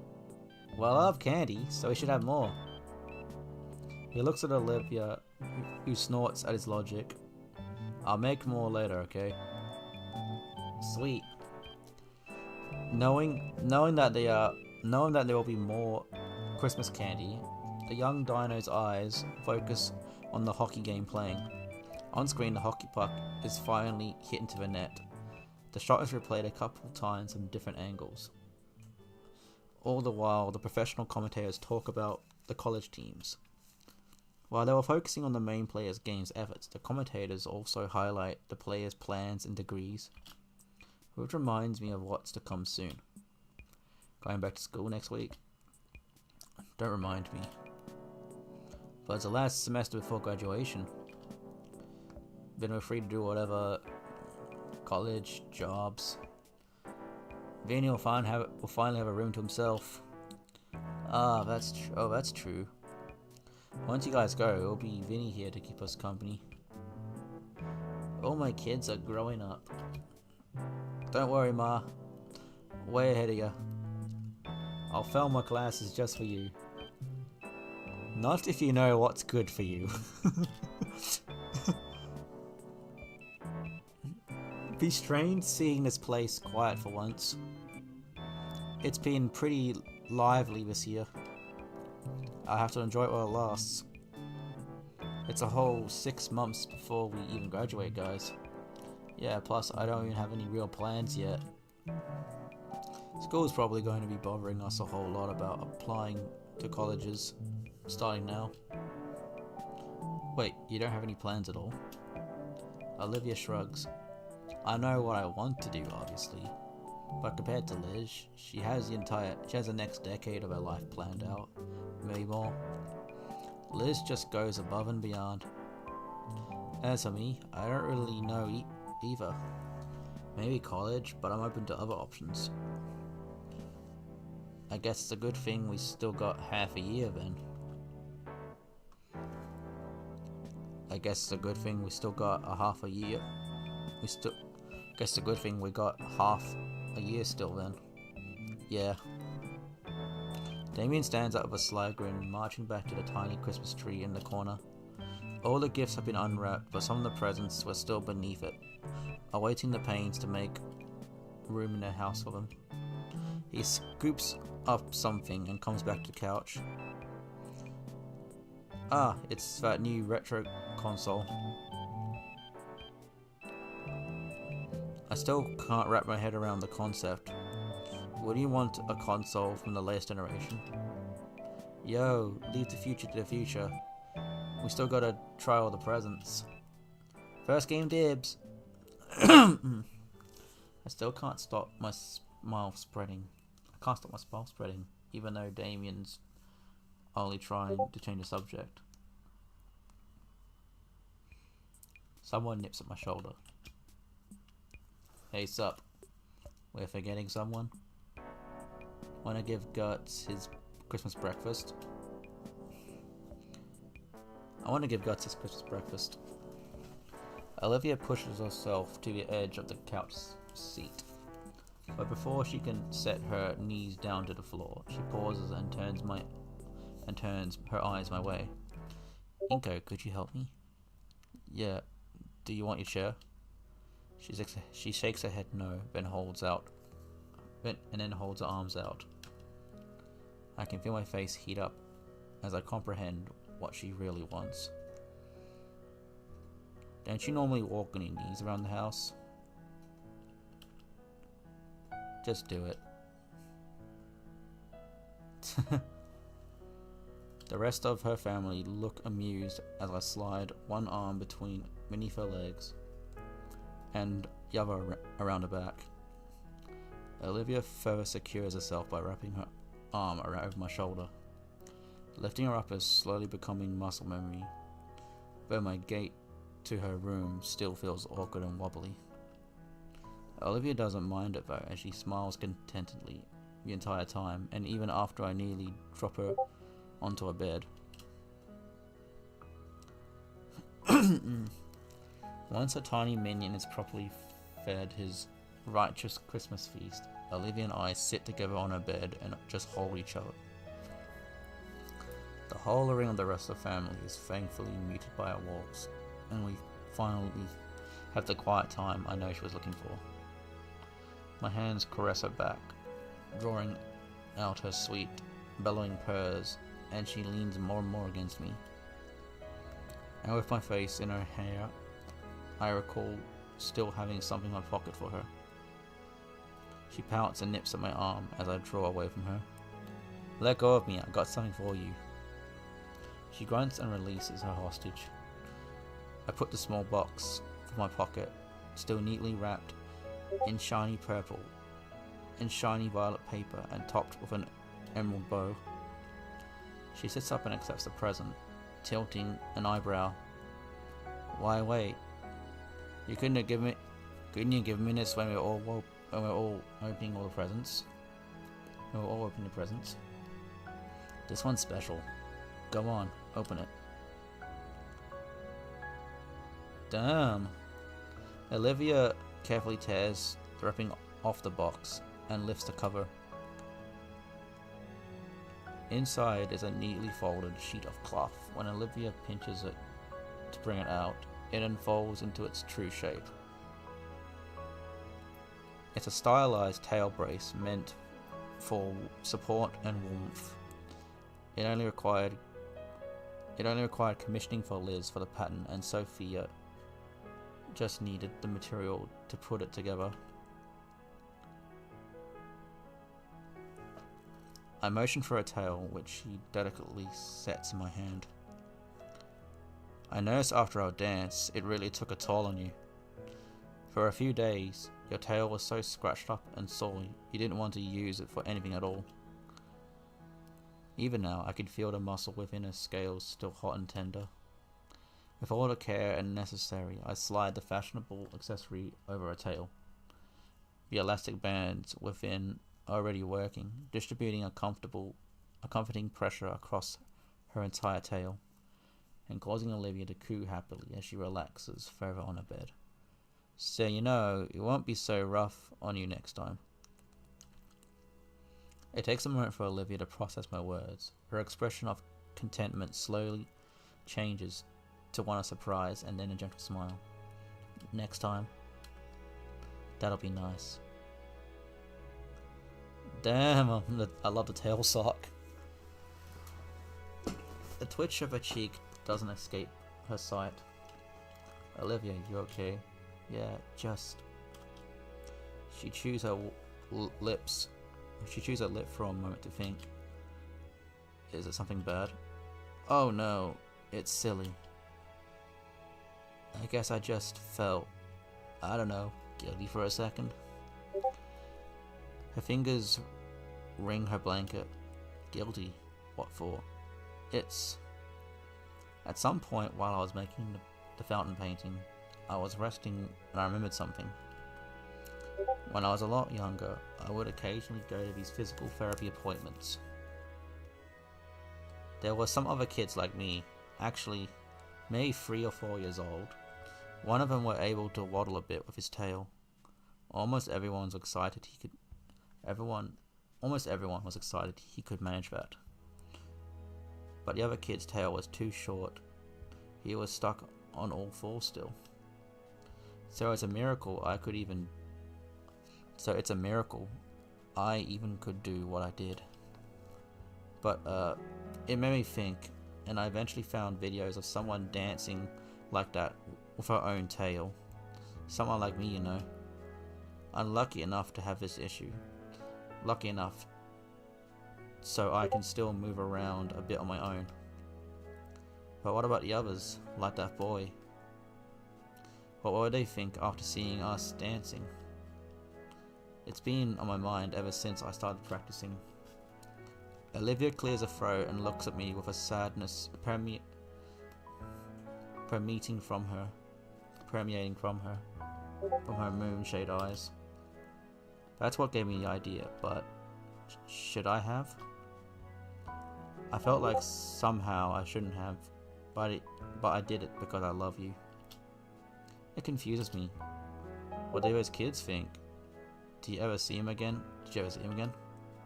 She shakes her head. What about anyone else you like? What do they think?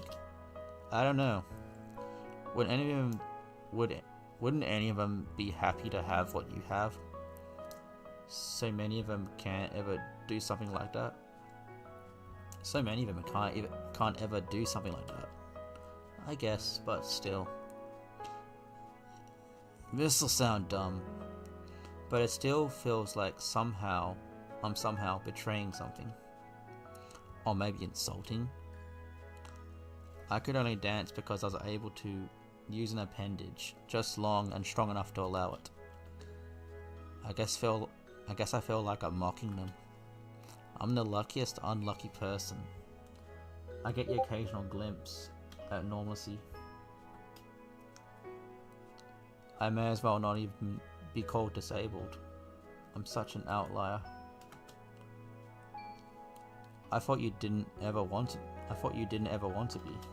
I know. Her face falls, and her entire maw trembles. I don't have any answers for her. How would I? She's not some strange exception case, because a bunch of crazy variables. And that's not why I love her. She's Olivia. I love her because she's Olivia.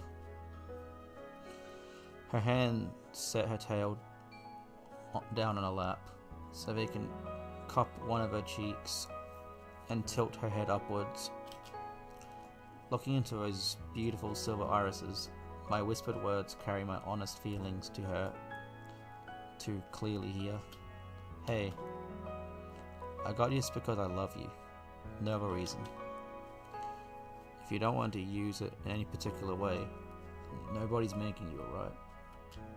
The concern in her eyes still exists, but her lips rise and her eyelids soften. I can see that sorrow subsumed by comforting love. Okay. She leans my palm and sighs softly.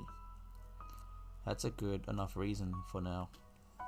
Olivia starts running her hand across her tail's garment. It's pretty. Thanks. It's tailor-made just for you. I like it a lot. Thanks. For the gift and caring and being there for me. And Olivia's comments devolve into mumbling affectionate words about me as she pushes herself onto my chest, wrapping her arms tightly around my body and her tail around my leg. I love you, Inko. I love you too, Olivia. I draw her even closer with my own arms, burying my face into her hair as I cradle the girl against me. Eventually, we'll show off Olivia's newest gift, but for now, she wants to be held, and I want to hold her. Come January, the new semester starts. The final semester, and the break and the new year provides a nice start to the end. But Ben seems to be bouncing back. Contrary to his fears, it was business as usual once the break ended. Sure, there was some occasional rumor or whisper, but they were vastly overshadowed. Classes pass, the weather finally starts getting warmer again. It finally felt like a victory lap compared to how turbulent the first half of the year. Olivia in particular decided she'd lived here. Olivia in particular decided she lived here for too long without exploring much, so she got a new fire in her to see the city inside and out.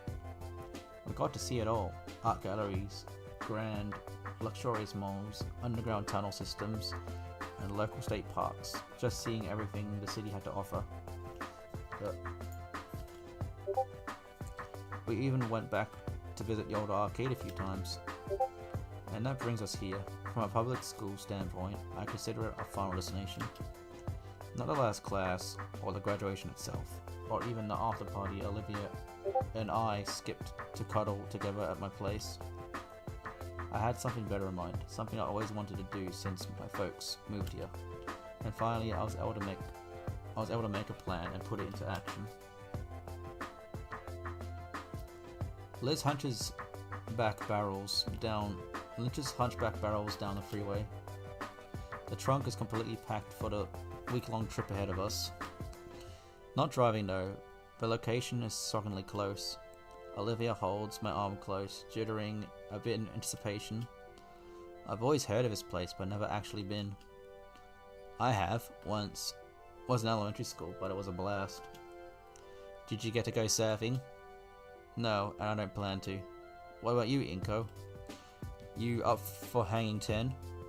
Maybe, though I'd rather avoid a burial at sea. That actually does scare me a bit. Worse. I mentioned we got to explore everything the city have to offer. That wasn't exactly true. There's one place I've been avoiding to mention, just for occasion. Something we all would think about talking together and decide to save for very last. We're even getting close, so as Liz drives onto a humongous concrete bridge jutted across the shore.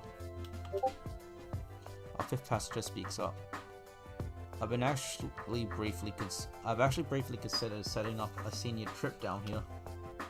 Oh, I'm so glad you didn't. I've been resigned from treasurer. I would have resigned from treasurer on the spot. You would have never flied, yeah. Especially the audit. Everyone shut up, I see it. All of us lean forward trying to get a glimpse of our destination. Just off the city, there's an island. You know how the city's called Volcaldria Bluffs? Well, I seen the bluffs. I haven't seen the Caldria or the Vol. The island hosts both. Manu Ahi, it's called. And Kau Wela Oke Kai I Kalani were the three volcanoes making up the archipelago. With its large natural forestry, the island was labelled a national park. Every last plant here grew on its own accord, creating a wild jungle that beautifully engulfs every section of life here. All the way up towards the mountain peak, where numerous hiking trails lead to a scenic view of the dormant volcano, as well as a panoramic of the island itself. Then there's a small yet bustling town that sits just above the golden sand beaches, where the aquatic dino inhabitants make their living there. So many unique boutiques there, full to bursting with handmade trinkets that perfectly capture the island's community. And then there were a few resorts, such as the ones we're staying at, nestled on the foothills to give tourists the best view possible. Our camped suites face towards a towering mountain, with our shared balcony providing us a view almost directly of the largest dormant volcano. It was a perfect setup there, not only with the well-paddled lawn chairs, but even a built-in grill for Olivia and Damien to fire over.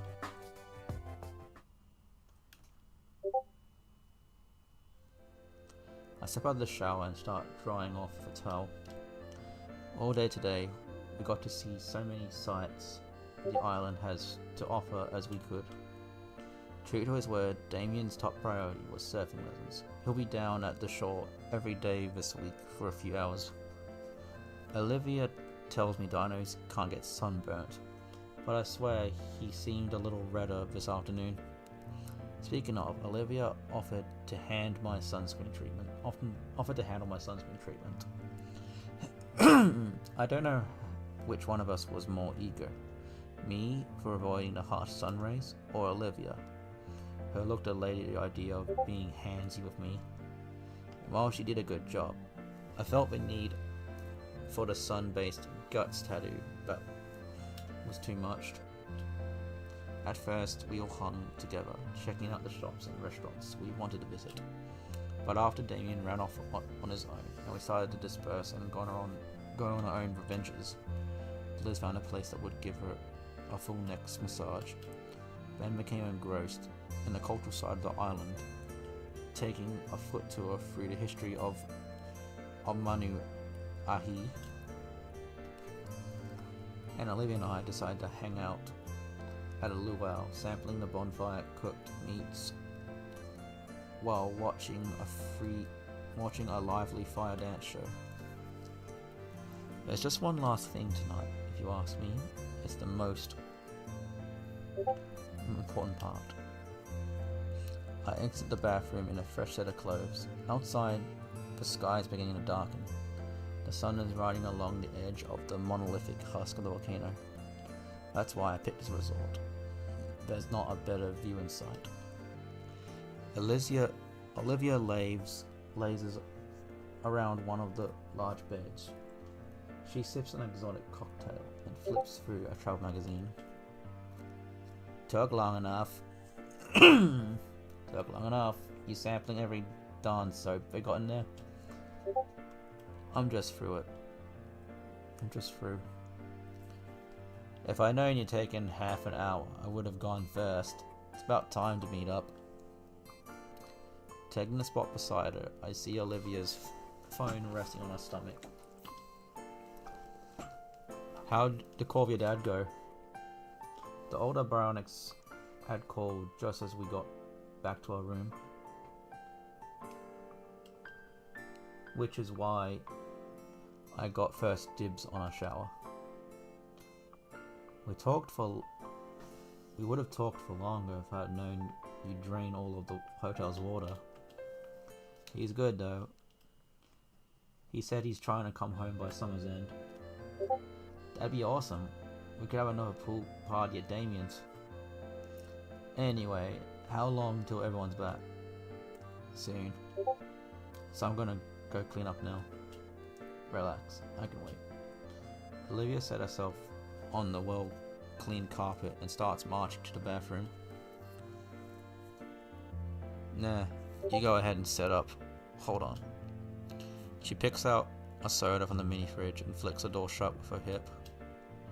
The can's drained and crumpled in seconds as she gives me the piece of litter. Wow, treasure. Yep, I'll come find you guys when I'm done, alright? Sure.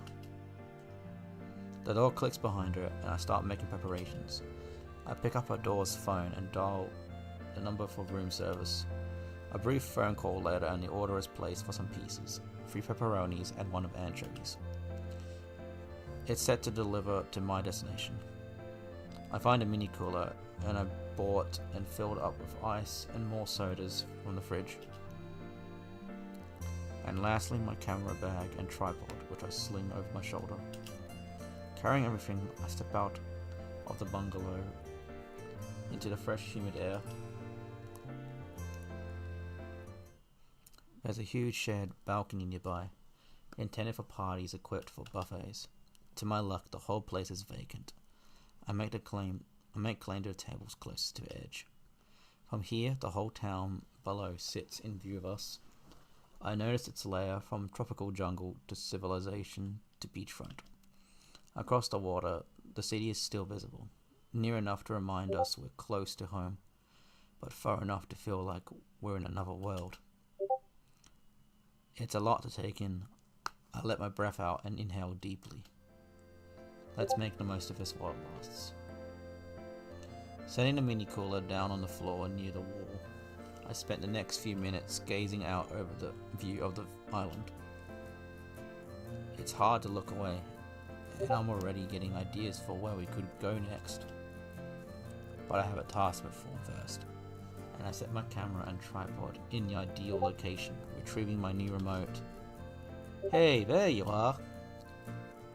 Turning around, I spot Damien approaching me with a quickened pace. I almost flinch until he walks past me, stopping next to the mini cooler and patting the top of it as he fetches a can of soda. Don't run away now, do ya? Don't think I'll have much to say back, Damien. Everything on its way? I just ordered pizza. It should be here soon. Cool. Liz and Four Eyes number 2 will be out in a sec. Damien drops on a seat, gnawing the top of the can off and drinking its contents. Dang, this place is something else, isn't it? Thanks, Ingo. No problem. I'm glad we could do something like this. True Damien's words, Liz strolls out of her bungalow she's sharing with Damien, yawning in her hand. Her head seems to swing around more than usual. Oh, I feel amazing. I can't believe it. I've never tried acupuncture. Everything's just so effortless. It's crazy. She joins us by the table, continuing to rave about her spa treatment. And they're just so coordinated, like a pit stop crew in a race. They call it Iakumu Luau treatment. I think that's my species in their native tongue. Neat. Actually, I took Olivia down to Little Trudon a while back. He told us the Japanese word for gator is Wani. I think I heard of that before. But she's a baryonyx, isn't she? Ben is relayed to join us. I check back at the window to my bungalow and see Olivia's out of the shower getting ready. That's what he said. That's what she said. But the resemblance is undeniable. Oh, definitely. In elementary school, whenever a teacher did the whenever a teacher did the see you later alligator thing, everyone would point it to her. She hated it. Oi, I know you're not telling anyone about the dark trauma of my past. Olivia approaches, freshly washed off, and carrying quite the payload with her. Jeez, is that all your art stuff? You know vacations are to get away from work, right? Can it? Unless you want to wake up tomorrow. Can it? Unless you want to wake up tomorrow with a mustache. She moves from the chair to the table facing the balcony and unfolds a travel easel. On top of it, sorry, I just need to clear my throat. On top of it, a plain sketchbook is placed, but Olivia procures a small paint palette instead of any pencil. Right away, she gets to work, starting with the brilliant red near the top of the page. Don't stare, keep talking. Just going on about their days. I checked out a few of the trails just before I got back. Some beautiful around here. You guys should check it out. Oh, hold that thought. Heck yeah. He points at an approaching pair of dino ladies carrying large trays. They set them down on the tables. 4 fresh steaming pieces. Liz has to hold Damien back from drooling a hole in the table. Because he's one of those spitting dinosaurs that can spit acid. Because he can spit acid. Olivia, however, has her attention split between her canvas and the fresh food. But she shakes her head and goes back to it. You don't even want one? Here. I pick up a slice and careful not to drop it and bring it over to Olivia's mouth. Once she notices, she opens wide and chomps half of it in one mouthful. Alright, now it's a party. Damien springs for some pizza himself. And once we settle in for real, he gets Liz's attention. Yo Liz, your last year go as you expected? I remember you going on about it. Just before senior year started. Oh no, not at all. My predictions were way off course. I never expected things to turn out like this. But I'm glad it did. It's been nuts for everyone. I don't think anyone here is the same person they were before. What about you, Inko? What were you expecting as a new guy? That's a good question. I remember when I first dropped off the metro on the first day of school. I wanted to have lots of friends, most of all. I actually never made friends before, not like you guys. Just people I'd known long enough I was around before I had to move again. So it was my goal to get as many as I could.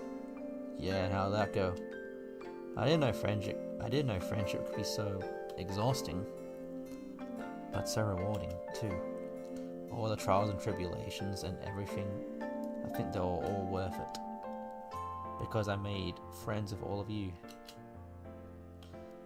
I look to a certain girl who remains silent, but not attentive as I catch her eye staring my way.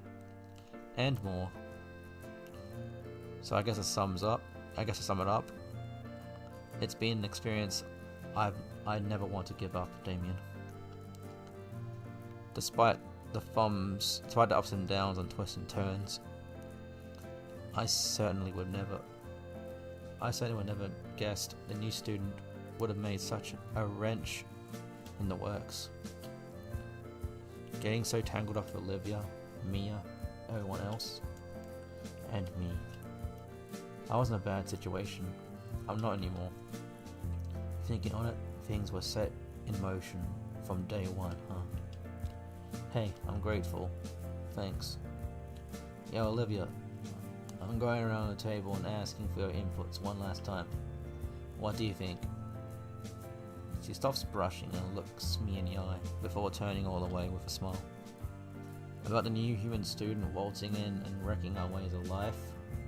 I'm currently relaxing at a fancy as hell beach resort with some of my favorite people. One of which I thought I'd never be friends again. All thanks to my boyfriend. She looks back to me. Yeah, you did good, soldier. And Damien, I really appreciate you always trying to include me. Damien brushes the back of his head. He got nothing to say for once. From there, conversation drifts from topic to topic. Liz in particular got into a bragging competition with Ben when she talked about the colleges she was wanted to apply, and he rebutted with his own lofty goals. And he pretended to moderate the whole debate before declaring both of them were eggheads. Olivia joins in sometimes, but for the most part focuses on a little project. Ben busts out a poker set he brought with him, complete with chips. As the sun gets closer and closer to setting, we all enjoy the evening.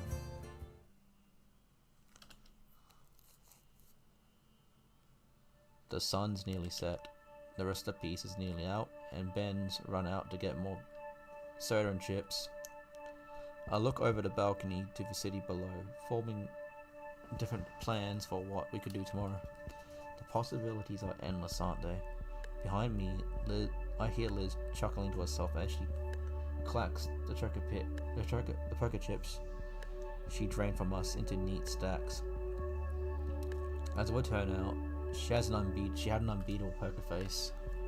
Match after match, she'd shark the whole table. Wait, what if when she was stretching her neck, she was Something tugs at my sleeve. Hey. Yo. Come here. I lean by the sleeve to the other of the lawn chairs where Olivia sits me down. She then takes a moment to look at me, then goes as far as to adjust my legs for some reason. She then seems satisfied with my position. Olivia lifts herself right onto my lap with the use of her arms and tail, wriggling herself around until her back is pressed firmly against my chest. Whoa, what's this all about? Her tail wraps around my waist, securing herself to me. Finishing touches. Look. She points to the propped up easel. Finally, I can see what she was working on. She's impressive how she managed to draw our villa. She's been working on this for some time, and the picture looks complete already. I'm in peace. My throat's starting to run dry. I start to ask what she means by finishing touches, when she places the brush in my hand. Inko, help me finish it. Her voice is soft and inviting, and her hand covers mine gently. How could I even consider resisting? Magnifique.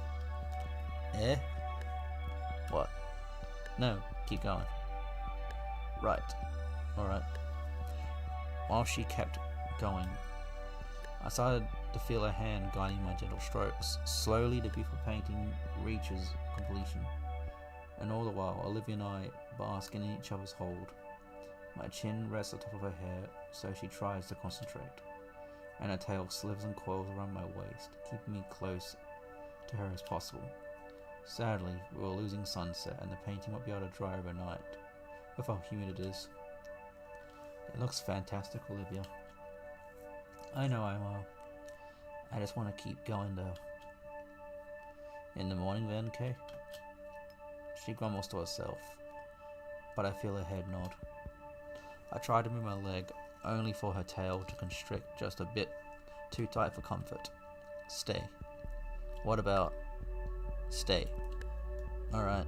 Already she's placed her palette and brush aside, leaning back heavily against me. I'll stay, but the painting should be put up. This Gator says later. Right now, we cuddle. Is there any pizza left? Yeah, we saved some since we didn't want to interrupt your moment. Shut up. I'm allowed to have this. Liz giggles into her hand and nods. A pizza pan is brought over and a circle is formed around it. Olivia basks in a delicious taste, chomping down on the last pieces with a wide smile. I nearly bump something off the table. It's Olivia's sketchbook. Hey Olivia. Remember back on the second day of school, we played that drawing game at Miss Prockling's class? Yeah. I think that was the first big thing to draw together. I think that was the first big thing to draw us together. I think you're right. What was? There's this game that I was doing to play, passing around a note and doodling on it together. Oh, that. I never got to participate. I just keep passing it along. I'd always draw a dick. Classic Damien. I kinda want to do it again. Like a little send-off to our year at St. Hammond. You are corny. Nevertheless, she picks up the sketchbook and passes it to me. I want to draw what I remember the year most by. Jeez, it's too much to pick from. Let me start then. Hand over this way. Sure. Ben grabs the pad and carefully scribbles something down. And starts carefully scribbling something down. In the meanwhile, Liz pipes in. So any plans yet? She looks towards Olivia just as she finishes the final slice. Well, Ben here insists I should at least get some fancy diploma or other just for the sake of it. So probably one of the nearby schools here, just for a bit.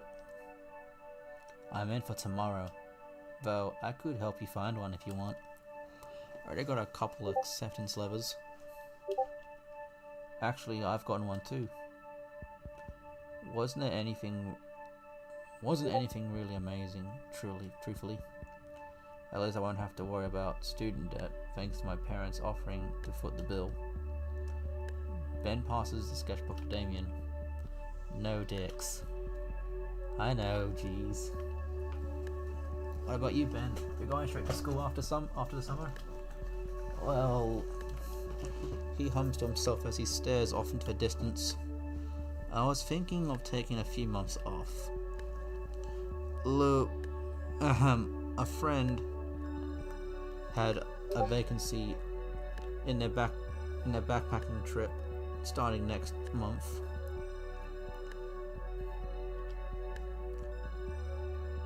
She said it'd be good for me. I figured I considered my future after I've seen more of the world. Sounds romantic, dude. Tell Lunara how you're feeling, Dream Man. Lunara? Oh yeah, she was the white, feathered dino. She was the white feathered raptor from the beginning of the game. Damien? He grins and points finger guns at Ben.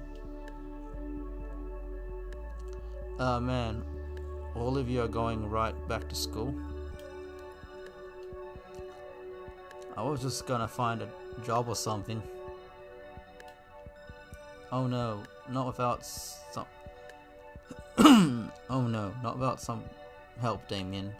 Knowing you'd end up working as some sign spinner or something. Hey, sign spinning looks fun. Liz finally gives Olivia the sketchbook. From my angle here, I see it's really filling up. No peeking. Blech. She makes work of a sketch, and finally the circle's complete when I get the sketchbook back. Pick something good to finish off, alright? Pick something good to finish off, alright? The page is like a little scrapbook of our time at St. Hammond. Ben had drawn a brief gig as Ida Khan's apprentices for that wedding. Damien tried his best depicting the arcade trip, and Liz chose to depict her dance with Damien. I knew it was going to come up eventually. Olivia, in turn, drew a dance alongside it. Boy, do I have some competition here. Alright, one last drawing, let's see. Oh shit. Oh shit, I'm doing this. Let's go down simple. Hold on.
Yeah, it sounds simple.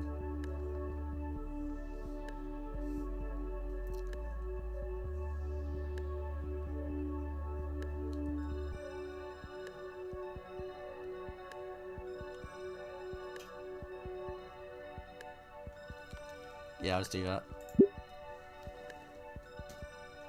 My drawing joins the rest, and I look over the whole thing once more. Cute. I think you've gotten just a little better. I want to keep this one. It's all yours. We keep talking about our senior year and what comes next. For some time. Finally, the sun has set and the moon has risen, framing the balcony perfectly for what I was waiting for. I motioned to Olivia so she can finally let me stand, which she reluctantly does. Standing and stretching, I feel the pins and needles in my leg slowly fading as I walk to the corner of the balcony. How reliable. Must have taken hundreds of pictures of this bad boy. None of them seem to have noticed. None of them seem to have noticed here, thankfully, as I looked again at the chattering group on the balcony. My friends. Somehow, I think this picture will mark the precise end of one point in our lives, and the start of another. Maybe that's what all pictures do. Make quick work setting everything up just right, the angle for setting everything. Yep, it's time. Hey everyone! Heads turn. Olivia rolls her eyes but smiles, seeing I'm up to my old tricks. I see where this is going. Right, just one. Alright, just one. Thanks, I got a feeling this will be a keeper. Damien adjusts his seating to bring Liz closer to him. The focus, f-stop, and ISO are all ideal, no worries for motion blur or anything. I quickly go to sit right by Olivia, embracing her in a similar way. How do we know when it's done? It's not a timer. I got a switch here. Oh, on cheese. Sure. Actually, better yet, I just thought of something, just for Olivia. We were talking about this earlier. I tell him what I thought up. Olivia's brow frowns defiantly. That's lame. Please don't. My camera. Blair, just this one time, alright? You got it. Everyone ready? Once more, I'm enveloped in Olivia's arms and tail, and I can feel her joy and annoyance radiating from her more brilliantly than the last rays of sunlight. Eyes look to my DSLR set in the corner, smiles adorning faces from the prospect of this moment being immortalized forever. Here's to the future, yeah. And to good fortunes to come. And good friends we've all made. It's just a picture, don't make it weird. I think it's a bit more than that. 3, 2, 1. I Wani hug that gator.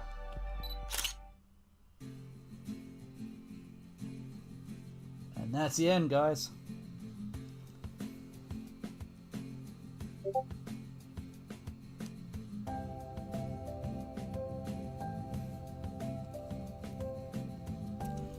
Oh, I'm gonna go sit up and get a drink. Whoa, look at those sketches. That's amazing.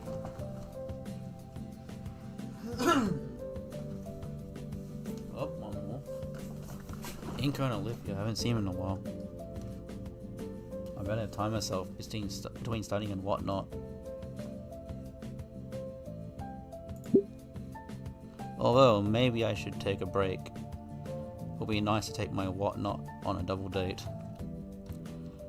I'll be down in the city again soon. I think I'll call them now to arrange something.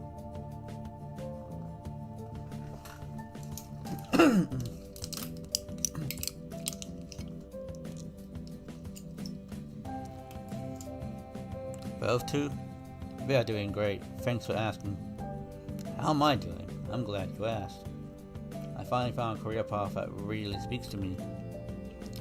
Starting next week, I'm not going to be Damien any longer. my new name will be Rory, the Reading Raptor.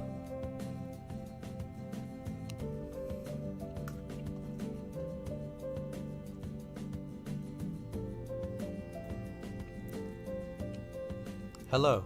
Oh, it's you. Inko and Olivia? They've moved. They're still a short drive away, just a town over, while Olivia's in college.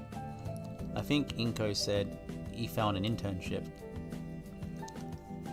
It's a little annoying having to drive an extra distance, but her stuff is really flying off the shelves these days at my store, and Damien loves coming along to catch up.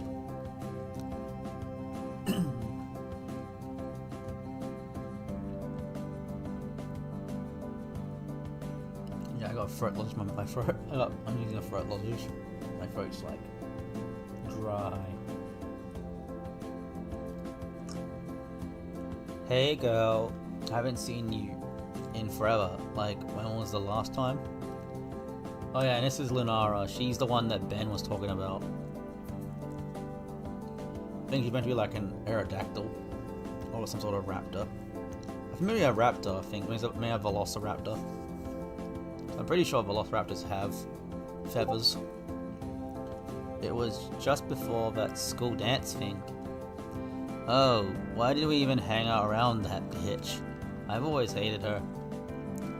She was just a different person before. So, do you got the designs I asked for? You know it. I'll make Trouble Garbs be the next huge thing to take off. Trust me. Excellent.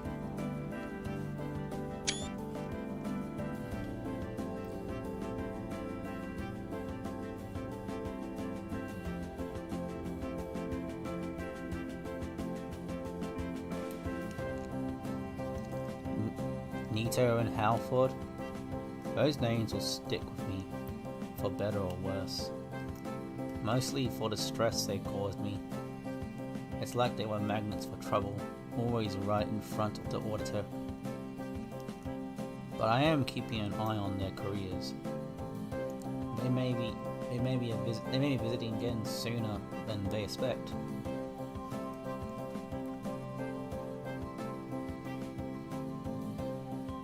Man, I love looking at these credits, like showing off the designs. There's Soldier and Miss Paulings. Inko and Olivia. I don't watch cooking shows. They were students here, Solly. Oh, the monkey boy. I'm proud of him. He's a good soldier, and I wish him luck in his cooking thing.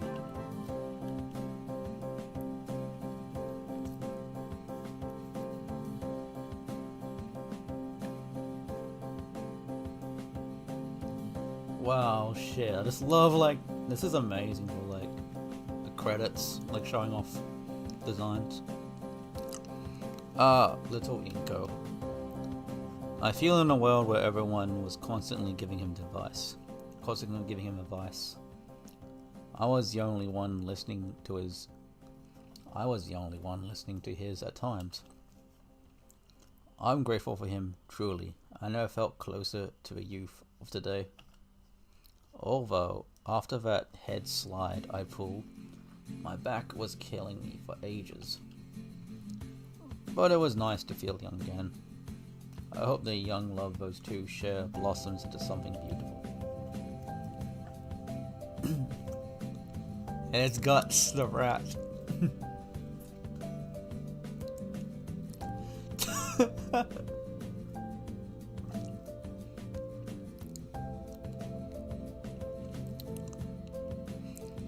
Those two, they just came to visit us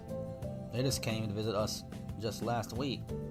Guess they missed my cooking too much. It was so nice to see them again, especially since we only have Vinny with us in the house now. I do miss those times when the house was more hectic, as surprising as that sounds. They're our own people now, but our little nest is always open for them.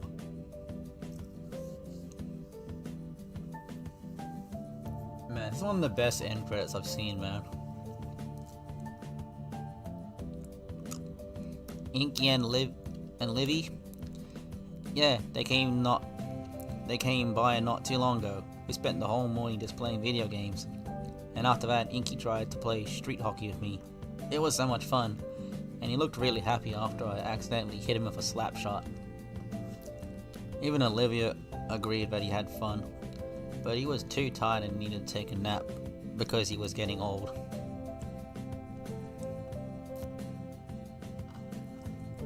I don't think he's that old.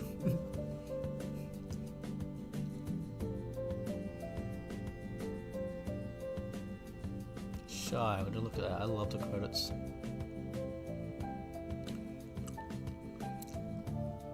So you and that psycho guy and that psycho Ben guy, I never took you for that type.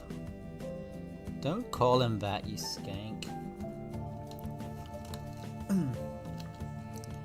You know I love you, girl. I don't mean nothing by it. You found someone too, I see. Yeah, and he's just my type. He plays video games and showers, and he plays video games, he doesn't shower, and he moderates online forums. It's a Discord mod. Oh, of course it's him. But yeah, Lunara and Ben. I don't know, I kind of feel it works more than Lunara than Ben and Mia. Inko. Oh, he was one of Trent's assistants at my wedding. It hadn't been that long, honestly. We wish we could have seen him at Trent's services. Lend an ear to him and all. Send him our regards his way. I may have a request for him soon. We just found out that we're gonna have a kid, and we definitely need some high quality photos on that day. Sorry, my throat. Just working the lozenge. Welcome, my friend. Are you here for the usual? Well, I've been practicing a new technique. After all, as an artist must always challenge their skill. So much a chef and a showman work to expand their repertoire. Do be mindful though, that you should lean back. My last friend is still missing his eyebrows.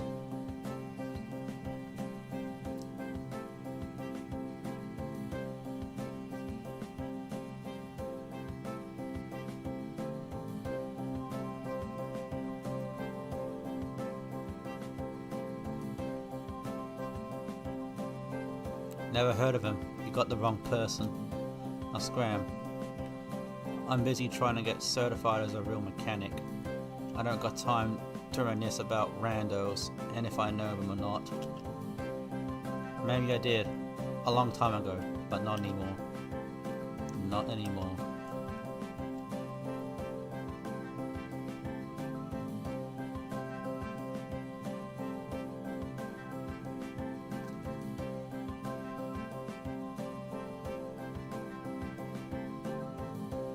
I had a con.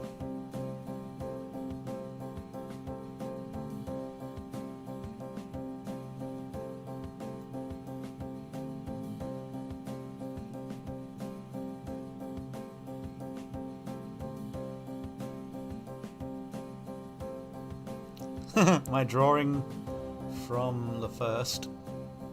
My drawing from the doodling game. The end. Whoa, that was a absolutely amazing trip.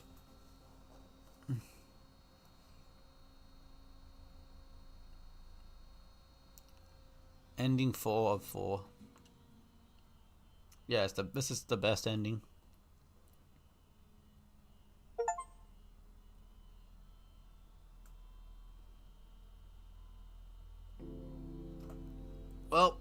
that's all, folks.